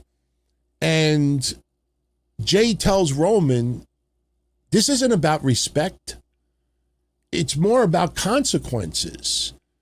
Jacob is going to take everything that Roman has. I guess that what the Usos have also, maybe. I don't know. But Roman says, we ain't doing charity. Family first. And Jay says, family first, Us. And Roman says, the first family. I think it was Roman that said family first, Deuce. They put their hands together and they are united as of now. So now we open up Raw with Seth Rollins. And Seth Rollins comes to the ring. And I got to be honest with you, man. I mean, I was so thankful that Braun Breaker made fun of it, because we got the same old Seth Rollins shit like we have for years. I don't criticize Seth Rollins or WWE because Laredo was 1,000% behind it. But my God, take a shot every time. I am a visionary. I am a revolutionary. I am. And I'm like, oh my God, we're back to that. Oh.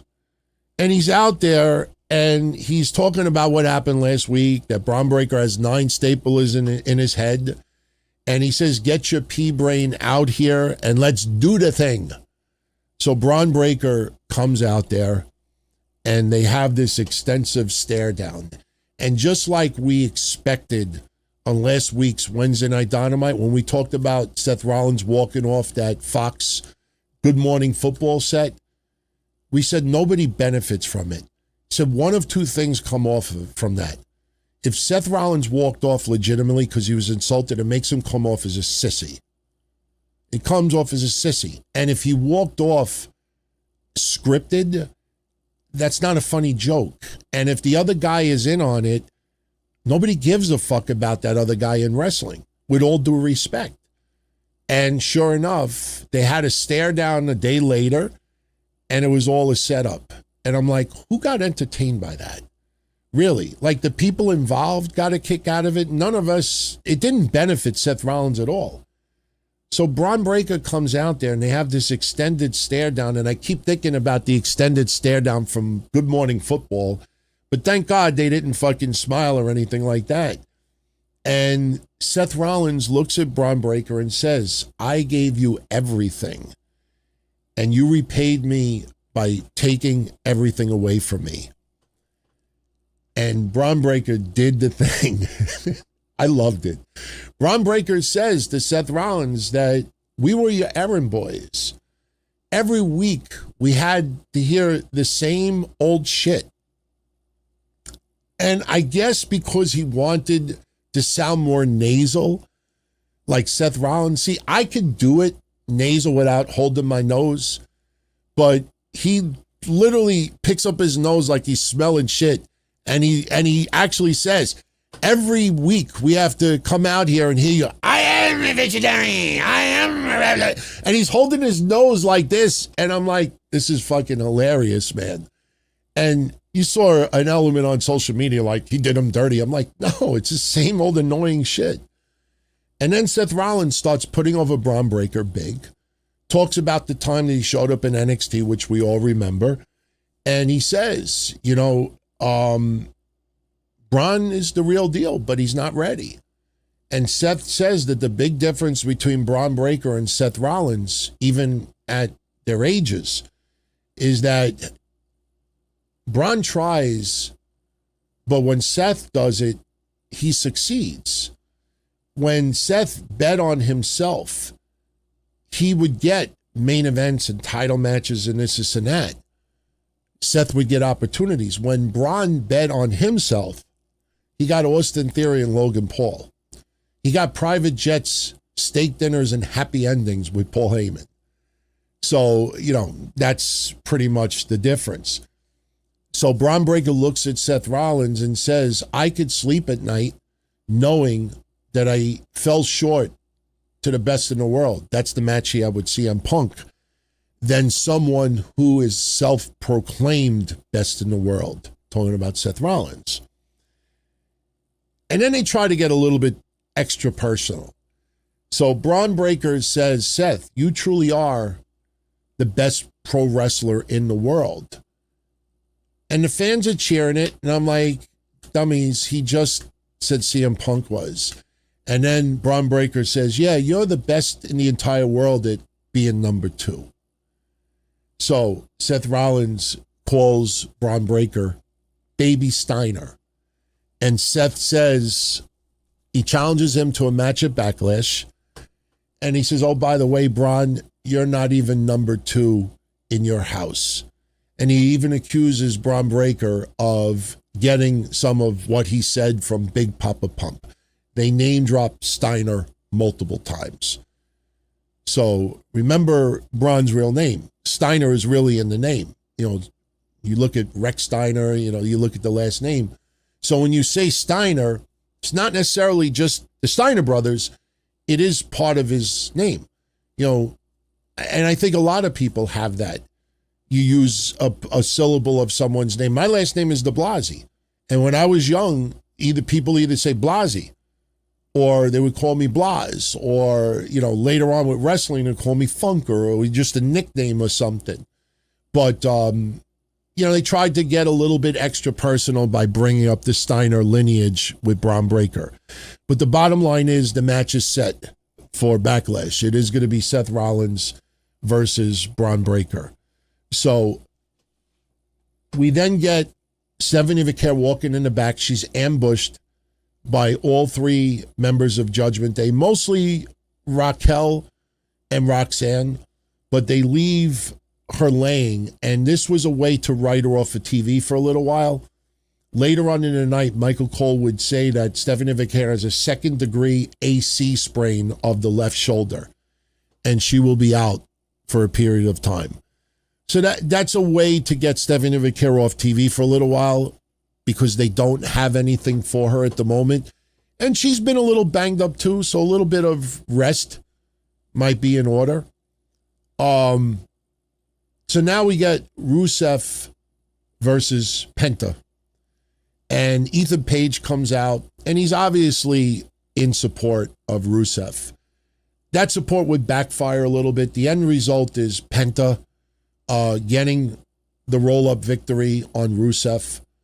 Post-match, you get a Rusev beatdown. Ethan Page, they try to play off that they're not in sync with each other. Ethan Page backs off. Javon Evans ends up showing up, sort of making the save, but we know that Javon Evans still wants the title. So we'll probably get in the near future Javon Evans and Penta versus Ethan Page and Rusev. And that'll eat up a few weeks. But, you know, the match was fine. The match is fine. And what a difference a year makes.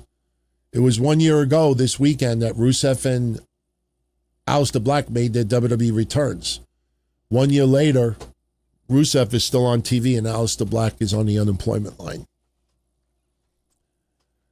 So now we learn about the Mask versus Mask match May 30th in Monterrey. And El Grande Americano wants to prepare and he wants to fight the best lucha libre that WWE has to offer. You know, wasn't going to overly put over Rey because El Grande Americano thinks that he's the best, obviously. He wants a match with Rey Mysterio, so that match is set for tonight. So now Becky Lynch comes out, and the feud that we thought was going to happen, happened. For now, just to open the door, you know, it needed to segue to something else. By the way, the Indie Mania, I still have a call-in number, but we're not taking calls right now. We tried to experiment with that a while back. The problem is that we started to have the same thing from back in the day that the same people would be calling in every single time. And I don't mind it, but a lot of people were a little bit annoyed by it.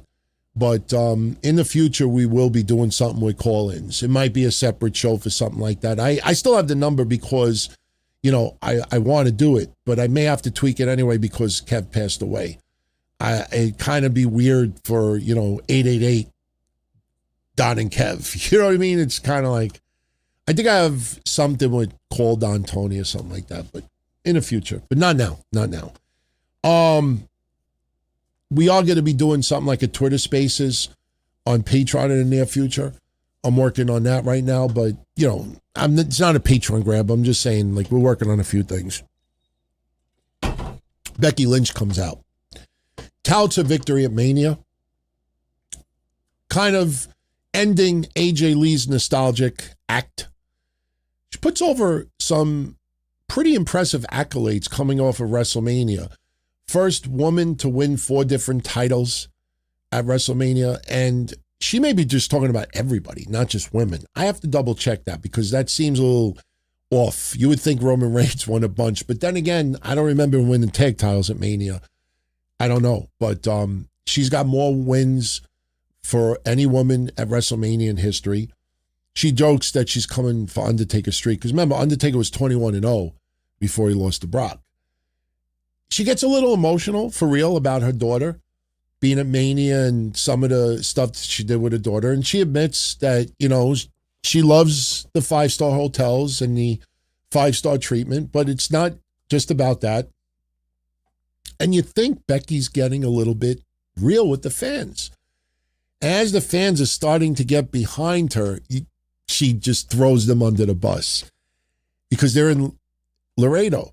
So she's like, you know, it's not about the 5-star hotels. It's not about the 5-star treatment. It's not about the biggest events in the biggest cities. It's about showing up in unknown rundown towns like Laredo. And everybody, oh, fuck you. So she wants to be a fighting champion.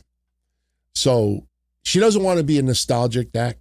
She issues an open challenge. There you go, the open challenge.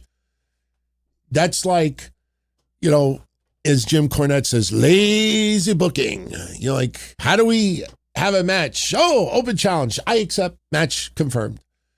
Back in the day, you would just bump into someone in the back. Someone's grabbing coffee. Excuse me. Watch where you're going. How's about you shut up? How's about I kick your ass? How's about take your title? All right. I'll see you in the ring. What? And that's how they used to do it. So she issues an open challenge. She wants to be a fighting champion, not a nostalgic act, and Io Sky's music hits. We expected Io Sky to go at it with Becky Lynch. Not the outcome people thought, but I think some people really felt the title change could be coming tonight. WWE did something very interesting with their sound, their mixers. I don't know if you caught it tonight. I shall explain. Io's in the ring, and Io's like, I accept. Becky's like, you accept what? Becky just issued an open challenge. Io accepts it. Adam Pearce comes out, makes the match, and, you know, Becky Lynch starts calling Io Sky the Marty Jannetty of the team. And Becky's like, you know, I want to fight Shawn Michaels, considering Rhea Ripley, Shawn Michaels. I'm getting Marty Jannetty. And just like Marty Jannetty, you held Rhea Ripley back. So Io gets a little physical. The match is on. We get a spectacular match. These two women work tremendous together. And at some points, I think people truly thought there was going to be a title change. Would have been really interesting to see that happen. And sure, they could have easily rewarded Io, give her that title, especially after what transpired with Aleister Black Friday. But we did not have that. Instead, we finally are getting the conclusion of this really long feud that just seems stuck in the mud and stuck in the mud and stuck in the mud. And it's finally coming to an end. The difference is someone is not on the verge of being released. In this case, I think of Sami Zayn and Karrion Kross. That feud just kept going on and on and on and on and on. And then it finally came to that conclusion with that match, and then that was it. And I do want to make mention about something with releases in a moment that you all need to know or need to remember. I'll tell you what that is in a moment, but we get the match and it ends up with Becky Lynch winning. Asuka would show up towards the very end of the match, trips up Io Sky, allowed Becky Lynch to get the victory. And the next thing you know, Asuka is beating the balls off of Io Sky. And we would get a promo, pre-recorded promo later on. Asuka, the match against Io Sky is official for Backlash. And the promo we got later on, Asuka basically blames Io for ruining the family. So you ruined the family, and Asuka is going to save the family by taking out Io Sky at Backlash. And I don't mean taking her out to dinner. I mean taking her out in the ring. While Asuka is beating down Io Sky, if you go back and you listen to it, very interesting how WWE handled the "We Want Kairi" chants.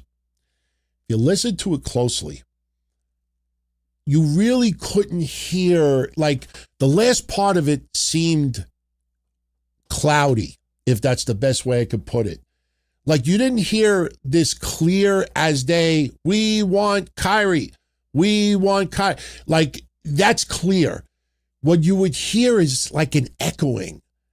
And it's clear what they did. Somebody was on the mixer, and every time you would get to Kairi, they like amped up the echo a little bit. Not an echo where it would be, "We want Kairi, Kairi, Kairi, Kairi." No, but it would be just enough that the word would sound a little distorted. So it would sound like, "We want Kairi, we want Kairi."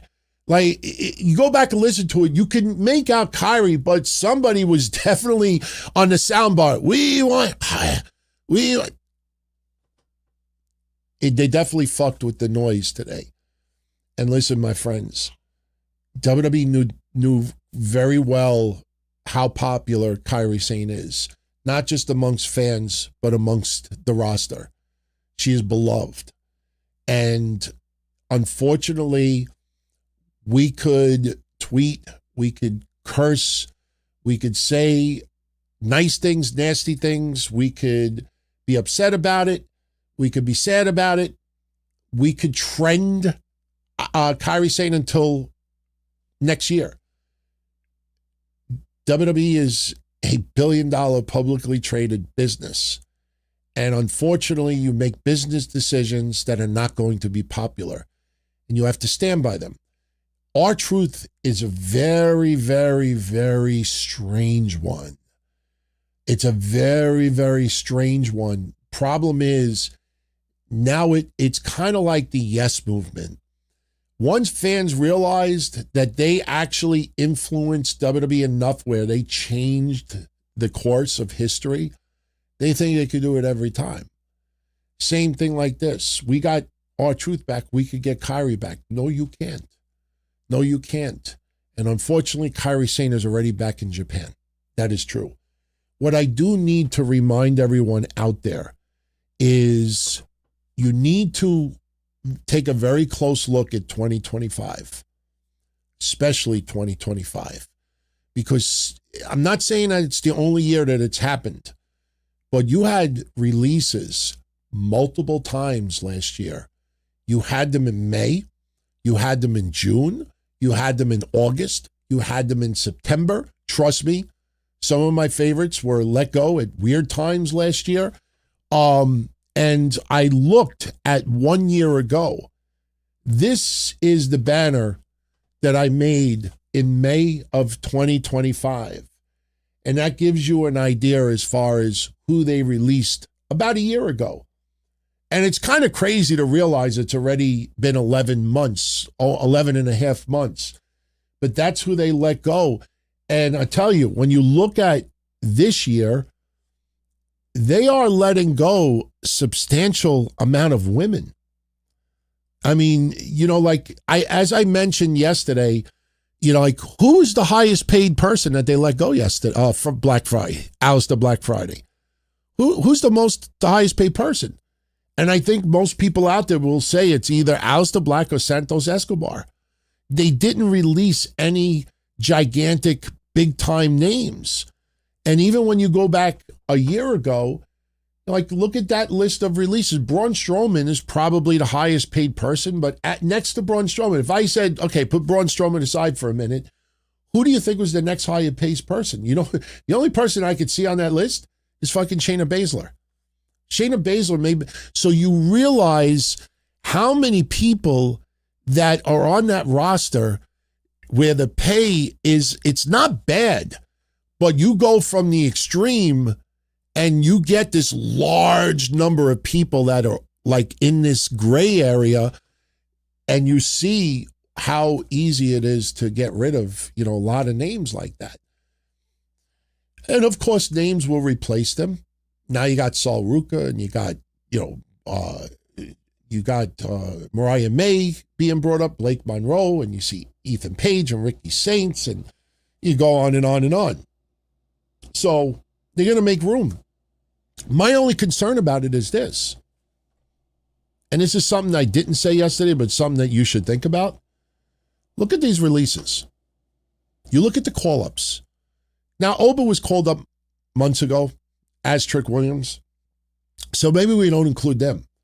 But when you look at Sal Ruka, and you look at Blake Monroe, and you look at Ethan Page, and you look at, some of the other names, you look at Fatal Influence, who on this list do they replace? I mean, Alba Fire wasn't tearing it up. Kairi Sane, you heard me say 2 weeks ago that WWE's never shown me confidence that they could push Kairi Sane as a single star. So it was either with Oscar or nothing. You've heard me say that. Like, you look at Zelina and how she was being used. You look at who they called up. They're not replacing any of these people because a lot of these people weren't being utilized all that well at all. Some of them injured, obviously. Like, sometimes, like, you see a pitcher get released. And then they bring up a pitcher. You know what I mean? Or somebody gets, a nose tackle or a kicker gets released. And you bring another kicker in. Here, you got people called up, and it's not like, okay, they got rid of this person, and yeah, this person I think is going to take their spot. Like, no one on that list feels like they're replacing anybody. So, I don't know. But anyway, let's get back to Raw. We had a backstage segment where the Usos were asked by Byron Saxton if Roman, was going to go in a certain direction with Jacob Fatu, and it's immediately interrupted by LA Knight. And you could see how little they have for LA Knight right now. It's going back to fucking 3 years ago. LA Knight is like, he's back sitting at the head of the table and you're falling in line and blah, blah, blah, blah, blah. And the Usos are like, watch your mouth. And LA Knight is like, when power, you're back in power. I remember the bloodline, the power that you had, and eventually that power gets corrupted. And when that power gets corrupted, then it becomes my business because everybody say. And I'm like, oh my God, we're doing the same fucking thing again. This is literally the same shit. They did it last year. They did it a couple of years ago. And they're teasing it again now. LA Knight is nothing right now other than this. That's why I almost feel like you have to do something with the Usos at this point. Because if they don't turn and they're still baby faces, what do? Turn LA Knight heel? It's like something has to give. You can't just keep having the same fucking conversation. We're going to be at WrestleMania 47 in Florida. Check out the history show about that story. We're going to have WrestleMania 47 in Florida. And you're going to have LA Knight still, I know what happens with power. It gets corrupted and becomes my business. Everybody. I'm like, oh my God, stop. I'm getting a headache with that. Eventually, you know what's going to happen? Braun Breaker's going to have a confrontation with LA Knight in the future. And Braun Breaker's going to say, well, I was winning titles. I kept having to hear your same shit like, power gets corrupted and everybody say. Like, you literally get to mock LA Knight in the future for saying the same old shit over and over and over. It's not his fault. It's creative, obviously. So now we get the Joe Hendry concert. And it's good. I mean, we've seen Joe Hendry perform in TNA, NXT, WWE now. So we know what we get with him. I don't know if anybody else notices this. Is Joe Hendry slowly trying to lose his accent? Anyone else start to get that vibe a little bit? It didn't just happen tonight. It's happened before. But I almost feel like, I'm not saying that maybe this has been made public. I almost feel like Joe Hendry has taken lessons, like how to sound more American or how to lose your English accent. I mean, look, when Becky Lynch did Young Rock, she got rid of the accent to sound more like Cyndi Lauper. So it feels like he's losing the accent a little bit. But he does the performance, and, he talks about going to Raw, and he brings up, like Logan Paul, can we fire Logan Paul? And Logan Paul interrupts him. And listen, I know Logan Paul is still new to the business, but, the overacting is just horrible sometimes. And he's out there screaming at the top of his lungs, "You can't fire me. You can't fire me. You're awful. I'm like, oh my God. Like, he got so angry over something very trivial.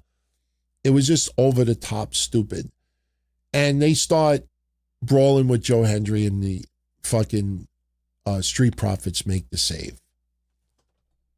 So a little bit later on, Street Profits are in the back with Joe Hendry.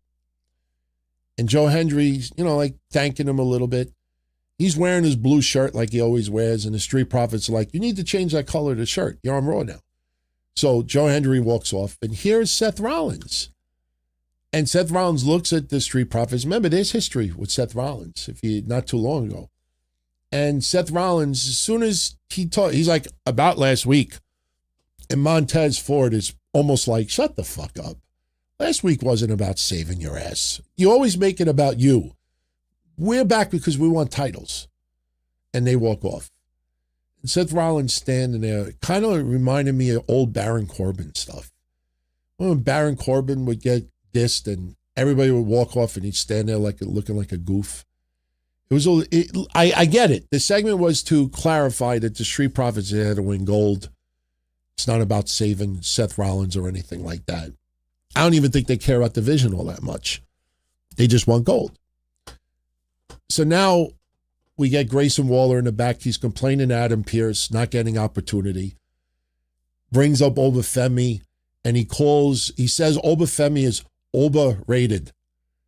And I'm like, okay, I like that. Instead of overrated, overrated. So Adam Pearce introduces, because Oba Femi's right behind Grayson Waller. And it's kind of like if you ever watched the Tom and Jerry cartoon, when Jerry Mouse does something fucked up and he realizes that Tom is right behind him, and you'd have that exaggeration, like he would swallow and you'd see that big bulge go down his Adam's apple if he had one. That kind of looked like Grayson Waller. So the match is on tonight. And Oba Femi destroys him in 90 seconds. Beats him with his finisher. And he hits him with the fall from grace. And after it was done, as I said earlier, I think we know what Oba Femi's first championship will be. Because after he beats Grayson Waller, he gets on the microphone.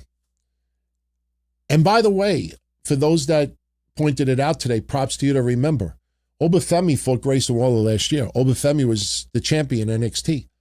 And he fought Grayson Waller and Austin Theory. Technically a three-way, but he won it, and the match was about 15 minutes.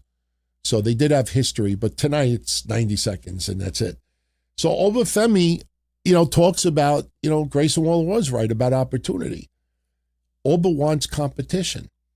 And he specifically called out Penta by not mentioning his name. He said that the Intercontinental Champion is no longer accepting open challenges, which I think creatively is smart by WWE, because the fact that Penta is no longer doing an open challenge, obviously Oba would accept it. So it's like, okay, we don't want Penta and Oba to have a match yet. So how do we avoid the inevitable? Okay, Penta's like, "I got an idea. No more open challenges." Yeah, that's a good idea. No more open challenges. So Oba officially announces he is having his own open challenge. And he says, anybody that wants to step up, the Oba Femi Open Challenge will commence. I will be relentless. I will punish you. I'm not going to do his accent. I'm a little bit tired. We did it earlier. Woola! I'll do it again another time. But, if you step in the ring, you're stepping in the ring with the ruler, Oba Femi. And the crowd is going nuts. So who steps up? I don't know. Otis. You know what I mean? We'll probably have a couple of big boys step up. I don't know, but eventually Penta's going to step up. maybe Gunther down the line. I mean, Gunther versus Oba Femi, I think would be pretty fucking sweet. That would be probably the biggest test, bigger than Brock Lesnar. Because Brock Lesnar had a clear direction that he wanted to go, and that was pass the torch to Oba Femi. With Gunther, you have to not only hang with the guy, but Gunther's not going to, even WWE wouldn't allow that. They're not going to let Gunther just lay down for this guy. Even if Gunther does get a loss, this might be his biggest test yet. It's almost like when Goldberg took on Lord Steven Regal. That was the night. Unfortunately, Steven Regal was a little bit too, did a little bit too much and got in trouble over it. So, and I don't think Gunther would try to embarrass Oba Femi. Obviously, Oba Femi is much, much, much, much further on the food chain than Goldberg was at that time. So, just to start bringing this home, we have a women's tag match. Before the match happens, Judgment Day's in the back. They're about to have the tag match. Liv asks Raquel, could you get the fuck out of here? I want to talk to Roxanne for a second. And apparently they don't text. They don't call each other on their cell phone. They don't email each other. Apparently Liv has held this conversation in since before WrestleMania. They don't talk. They're close. They're family. We're family, but we don't talk other than Monday nights. So Raquel leaves and she looks at Roxanne and she brings up Finn Balor. Finn Balor's the one that brought Roxanne into Judgment Day. And Liv says, I know how tight you are with Finn. But we're family. And, she is basically trying to enforce that trust. We're family and we care about each other and we look out for each other. And Liv is going to be in the corner of Raquel and Roxanne tonight against Bayley and Lyra. And Liv looks at Roxanne and says, do you trust me, little Roxy? And Roxanne's like, yeah. So they're about to go to the ring and Roxanne's like, just give me a minute to myself. So Liv walks off and then almost like Romeo and Juliet, Finn shows up. Big pop from the crowd. And Roxanne's like, what are you doing here? You're not allowed to be in here. And Finn's like, shh. And Finn is trying to knock some sense into Roxanne. Don't trust them. They're not your family. Listen to me. And Roxanne looks at Finn and she's like, do I trust them? Should I trust them or should I trust you? Trying to question, who do I trust? And Roxanne tells Finn, get out of here before you get hurt. Now, I didn't see any Jana McDonough tonight. I didn't see Dominic Mysterio tonight. So I don't know who was going to beat up Finn. But Finn walks off. We get the tag match. And as I said earlier, Roxanne Perez is in her hometown over like a motherfucker. And look, I don't know what they're doing with Lyra and Bayley. Bayley obviously has no issue helping some women of tomorrow, helping boost up some. It's not getting jobbed out. Bayley is established. Lyra, I don't know what the future is with them as a tag team, but we had an awesome tag match tonight. But towards the end, Lyra and Raquel took a big spill to the outside that looked a little bit awkward. That left Roxanne in the ring with Bayley.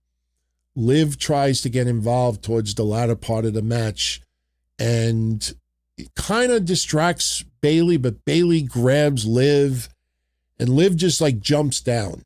She didn't hit a move on Bayley, otherwise it would have been a disqualification. But Liv just jumps off the ring, and as she does to the outside, Bayley, I guess, got whipped against the top rope. Next thing you know, Roxanne hits Pop Rocks. Crowd goes nuts, and she gets the victory on Bayley. So they get the victory, and this is supposed to lead eventually to a tag team title match. So now we get a Sal Ruka video package. She's going to officially sign the contract next week. And then we close it out with Roman Reigns and Jacob Fatu. No Usos, by the way, which is interesting. Roman Reigns comes out there, says it's been a long time since he's been in Texas. Crowd is chanting OTC, and Roman's like, but they love their tribal chief, baby. And he's talking about the championship. He put value back into the title. He put respect back into the title. He says the title main evented WrestleMania Night 2. He says, now you can put some respect in that title. You could acknowledge this title. And Laredo, Texas, acknowledge me. Jacob Fatu's music hits. Roman, exactly on the mic, says, Fatu, you're right on the cue. And he says, I gave you a week, Jacob. I hope you chose to unite our family and not divide it. And Jacob looks at Roman. He's like, I didn't need a week. I didn't need a day. I didn't need an hour. I didn't need nothing. And he talks about his battle to get to the WWE. A lot of people know it. That's kind of like what I was talking about with WWE Unreal and all the people that were let go. They never utilized Unreal to try to add a little personal connection between the audience and maybe someone that's having a little bit more of a hard time getting over in the company. Sometimes if you have personal connection to someone, or if you see their, how they got to this point, you have a little bit added, like you root for that person a little bit more. If someone's spoon-fed or, got privilege, you might be a little bit more turned off by that person, or you use it to your advantage like Logan Paul. So Jacob Fatu's talking about his backstory, 12 years of grinding, 12 years of suffering. And he says to Roman, while you were here, I was foaming at the mouth, wondering if I'd ever get here or not. And the crowd is getting a little bit behind Jacob Fatu. Interesting how he went off the air, though. Jacob says it's not how you start, it's how you finish. And he says, before WWE, you didn't call me. The Usos didn't call me. You know who called me? Solo Sikoa. Now, to me, this went over like a wet fart. But Roman looks at Jacob and he's like, Solo? It's like Solo can't even get coffee delivered to the building. And he says, look around, look who runs this place. And the crowd is chanting OTC. And Roman says, I never forgot about you. And then he makes a line that I immediately thought about CM Punk. Because remember, Roman said that he signed off on CM Punk being brought back. So now they did that card again with Jacob Fatu. Roman says that he's the one that signed off on Jacob's ass. So Roman is trying to allude that he's the one that signed off on Jacob Fatu being brought in. And Roman says to Jacob, you haven't deserved it. You don't deserve it. You haven't earned it. And then he makes the nepotism remark that we said when we opened up the show. Roman is like, if I fight you, it's like nepotism, fighting with my family. And then Jacob just levels him. Jacob levels him, starts choking out Roman. No Usos. Jacob is talking a lot of smack to Roman Reigns. And Jacob is talking about, I'm going to take everything away from you. And the more Jacob is taking out Roman, the more the crowd is booing. And once Jacob finished and he walks out of the ring, he's getting a pretty substantial heel response. It was interesting as he talked about, his family and leveling up and the struggle. It's not Dusty Rhodes, but people can relate to that and feel that. And it's true, and it's been a hard road for him. But then when he beat the fuck out of the tribal chief, the crowd's like, nah, we want Roman to kick your ass. So as Jacob Fatu walks up the rampway, Roman gets the microphone and says, Jacob, you want me at Backlash? You got me at Backlash. And we go off the air. And that's how we had Raw tonight.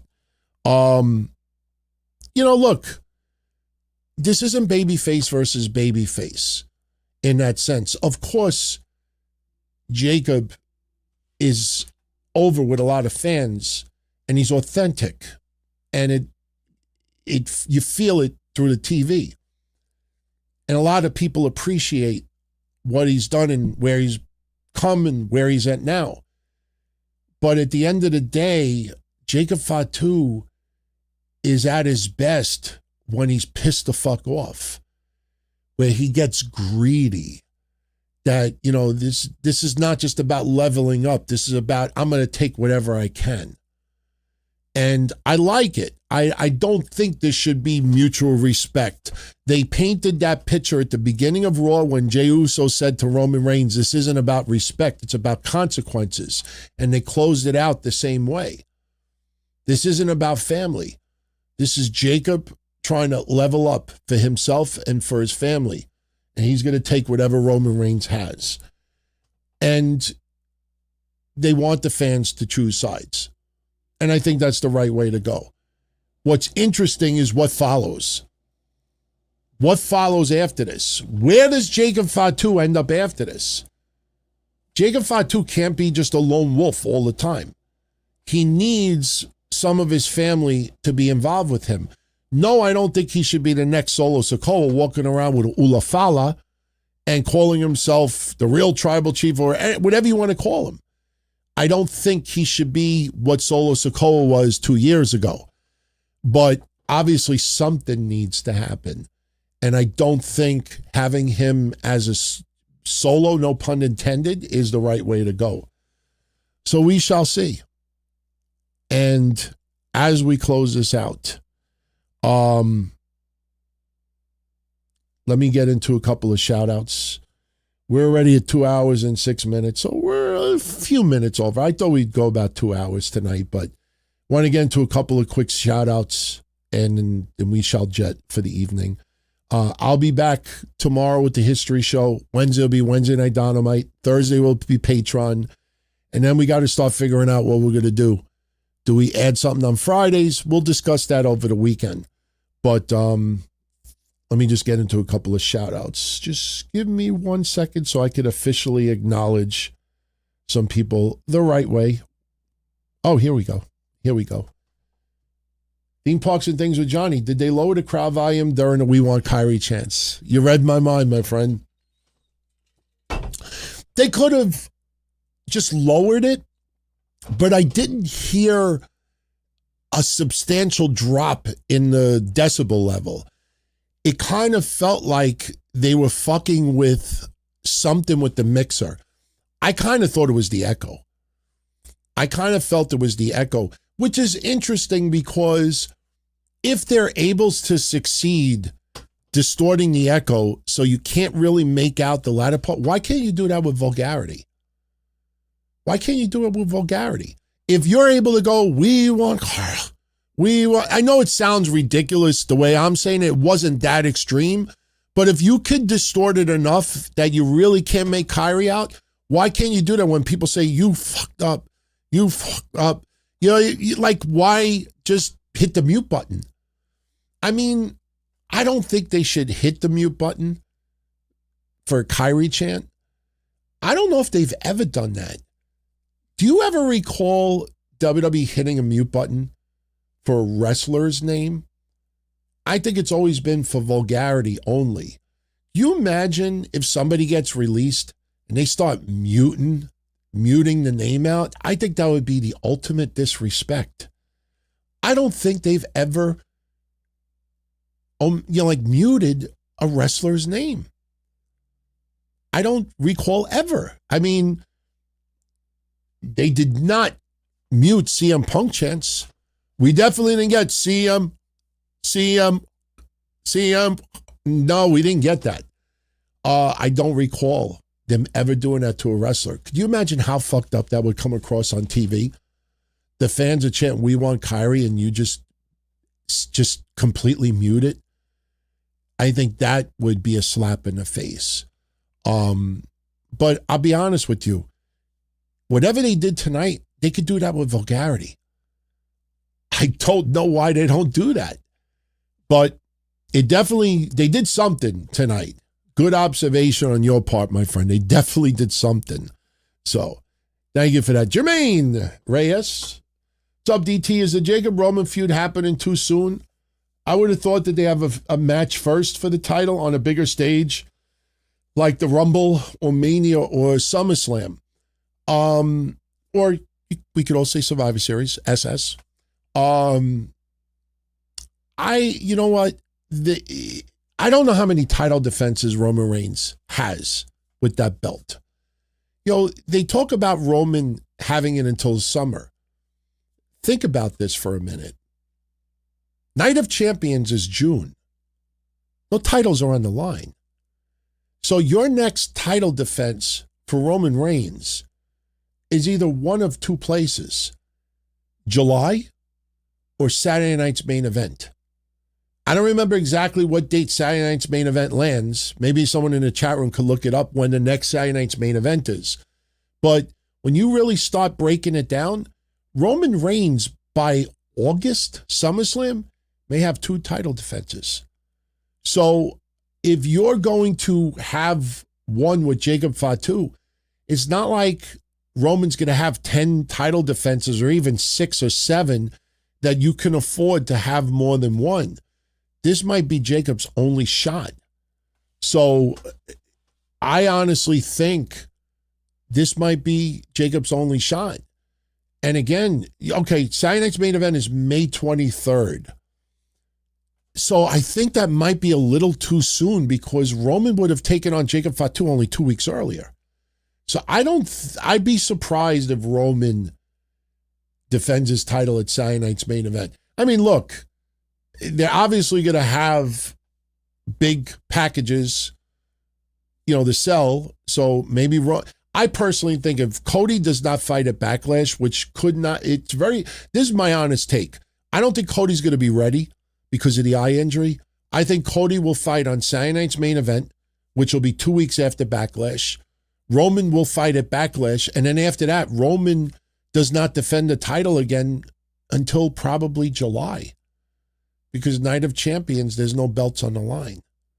So keep that in mind when you think about Jacob Fatu. Because Roman told us he's going to be around through the summer. Well, by August, he would have had only 2 defenses. Maybe 3. Probably not 3. So by August, it might be close to bye-bye, Roman. See you in Survivor Series time. Then see you around Christmas, then see you around the Royal Rumble, and it's right back to where we were before. So, Raw's in Columbus, Ohio, May 25th. Thank you, Brian. So, yeah, I think Roman will defend it back. Well, obviously he'll defend it Backlash, and I think Cody will defend at Saturday night's main event. I think that's where we go with this. So thank you for that. Jim Kahn, all he could think about the Netflix premiere was, where's Gunther? Your world champion, and he got a 2 to 3 minute video package talking about, the premiere. I agree with you. Gunther, it's interesting how sparingly they're using him, but I do think Gunther versus Oba Femi is coming much sooner than we think. Why wouldn't Gunther accept that challenge? Gunther thinks he's the best in the world. And Gunther, is not intimidated by anybody. Of course, if Gunther enters the ring with Oba, he's going to be somewhat intimidated by it. But if you're going to do LA Knight versus Gunther, which is still a possibility, remember, they had that confrontation not too long ago. I don't know how I feel about that. It's kind of just like if we thought Seth Rollins and Gunther was random, which it wasn't, if you remember Gunther's interview last year with Ariel Helwani, they wanted each other to have a match at WrestleMania. It was just the build for it was very shitty. But I agree with you. It just feels like you hold him back with Gunther. Wouldn't that be something if Gunther ends up on SmackDown? I think the draft is happening before SummerSlam. I think the draft is happening before SummerSlam. And it'll be really interesting to see how they handle the roster. Because you got to think about this too. CM Punk is obviously getting a little bit of a break. I think CM Punk and Cody Rhodes is a definite match in the future. The only question is, are they going to milk this all the way to WrestleMania next year? Is this something that could be a SummerSlam match or a Survivor Series match? And they do it this year. Does CM Punk end up on SmackDown because of a draft? And if that's the case, who is going to be the number one babyface on Raw when Roman takes time off again? Oba? Seth? That's going to be interesting to see how they handle that. So, but thank you for that, Jim. And Bobby Means, do I think we get Roxy versus Liv for the title? That's happening. That is definitely happening. I think the question is, we always thought early on that it was going to be Liv versus Raquel, and Roxanne would be divided. And I think ultimately Roxanne would side with Raquel, because Roxanne, remember when Liv was out with the injury, they were doing that little shrine with the candles. Like, Roxanne was treating Liv like she's never coming back.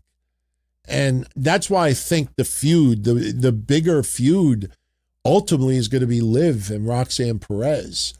The thing is, do they turn Roxanne babyface? Because if Finn is trying to knock some sense into Roxanne and it ends up that Liv and Raquel turn their back on Roxanne, Finn is proven right.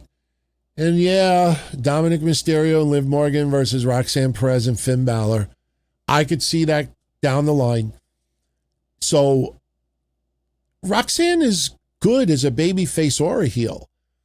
I think having her in Judgment Day allowed some of the focus to be taken off her a little bit, which has allowed her to progress. But she's good. She doesn't need, at this point, she could be a single star all by herself. I kind of like her with Raquel Rodriguez. The size discrepancy, both Latina, I just like the pairing. And most of us agree that if anybody should ride solo, it's probably Liv more than anything else. Liv, you kind of feel doesn't need a faction, but it's definitely, I agree with you. Liv Morgan and Roxanne Perez is definitely. Clash in Italy, May 31st. That could very well be a match for Roman. Obviously, Clash in Italy is being taken very seriously with the VIP packages. And trust me, people aren't just paying that money simply because they could eat pasta with Maxine Dupree. Cody or Roman will be defending on that card. So is it possible that Roman would defend 2 times in 3 weeks? Maybe that's the rematch with Jacob.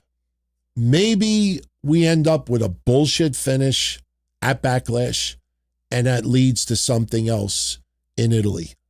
That could very well end up being. I just feel you're definitely not going to have Cody fight back-to-back weeks. If you could have Saturday night's main event the week before, if Cody fights there, I don't think he fights in Italy. But for a fact, unless you do tag matches, could they possibly do Roman and the Usos versus Jacob Solo and somebody else? So it's not just about title defenses. I think we could very well, listen, I'll say this in closing and we'll finish it now. I think we're at a point that the Usos with Roman Reigns is going to lead to one of 2 things. Either the Usos turn on Roman or the Usos are going to team with Roman. There's no reason to force this alliance. We know their bloodline. The Usos are a tag team. The Usos should be giving a shit about trying to get their titles back. Being overly consumed about Roman versus Jacob does not benefit the Usos in any way, shape, or form. So to keep the Usos forced with Roman, and meanwhile they're not doing anything in the tag team division right now, I think that leads to one of 2 things. Either they turn on Roman or they team with Roman. So I would not be surprised, Clash in Italy or Saturday night's main event, we see a tag team involved with Roman Reigns. And I kind of feel you can get away with a tag team in Italy more than anything else. You kind of feel like you need at least one world championship title defense in Italy because of the amount of money involved. Saturday night's main event, you do not have to have a title on the line.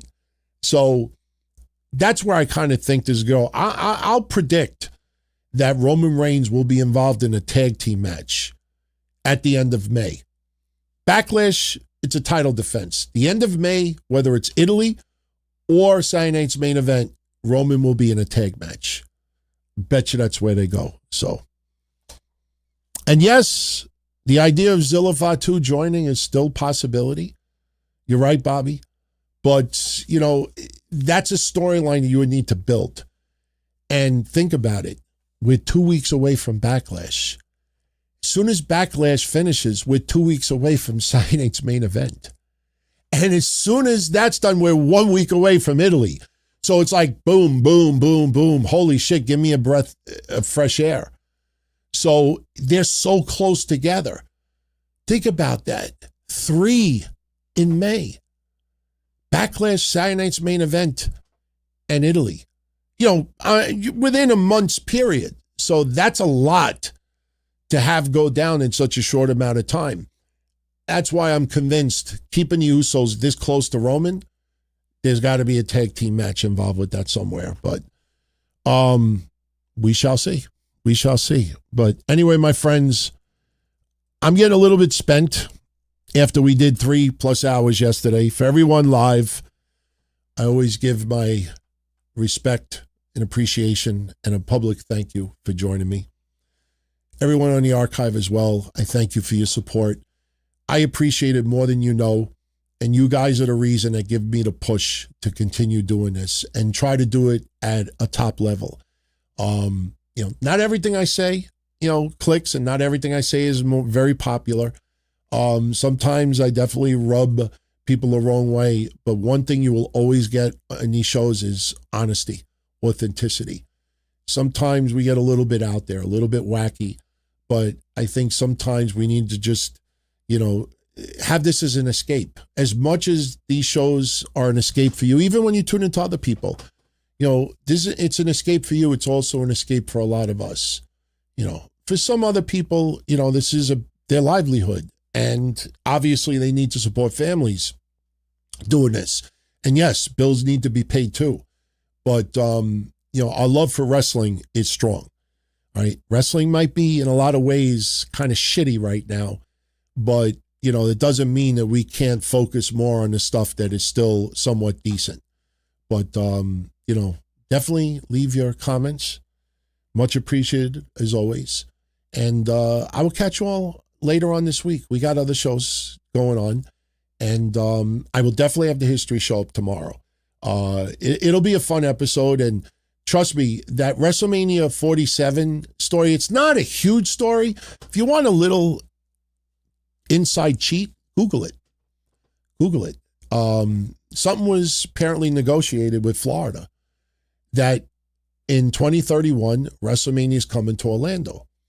What's interesting about it is the money that was allocated, I've only seen one night dedicated for it. And obviously it's got to be 2. But go look it up. You know, put it this way. You don't have areas in the United States allocating tens of millions of dollars to put aside for future events just to have those events not happen. You know, and you don't simply just put that money aside hoping that an event comes there. Now, obviously, things could change for whatever reason. But remember, there's a new football stadium being built in Florida. And the idea is to have this event take place in a brand new football stadium. And it seats, if I remember correctly, 70,000 fans. So you will hear a little bit more of the story on the history show. But go back a year and look at the negotiations that went down. I was shocked a year ago that this was not a bigger story than what it was.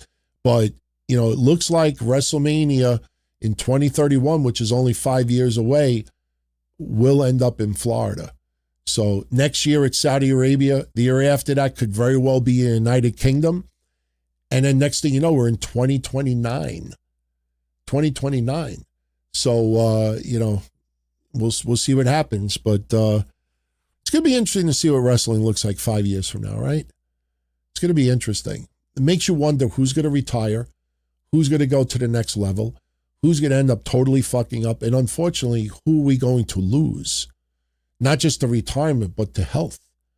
especially older wrestlers out there and people that we supported in the past. So, all right, everybody, I am out of here. Much love to you as always. And just keep spreading the word of what we do. And I will keep doing my best to give you some straight up honest discussion. So much love, everyone. I catch you on the next one. Be well. As far back as I can remember, I always wanted to be a podcaster. For me to live any other way was nuts. To me, those goody-good people who worked shitty jobs for bum paychecks and took the subway to work every day and worried about their bills were dead. I mean, they were suckers. They had no balls. If I wanted something, I just took it. I ran everything. I paid the bills. I paid the host. I even paid the masked maniac. Everybody had their hands out. Everything was for the taking. We always called each other good fellas. You would always hear from somebody. You're gonna like Don Tony. He's all right. He's a good fella. He's one of us. But if you're part of my crew, nobody ever tells you they're gonna get rid of you. It doesn't happen that way. There weren't any arguments or curses like in the movies. See, your haters come with smiles. They come as your friends, the people who've claimed they care the most for your life. And now that's all over. And that's the best part. Today everything is different. There's lots of action. I don't have to wait around for everything like everyone else. Oh, I didn't get the vaccine? Fuck you, vaccine me. Oh, your delivery guy has COVID? Fuck you, feed me. Right after I moved here, I ordered egg noodles and ketchup, and I got spaghetti with meat sauce. I'm no longer an average nobody, while they get to live the rest of their lives like a bunch of schnooks.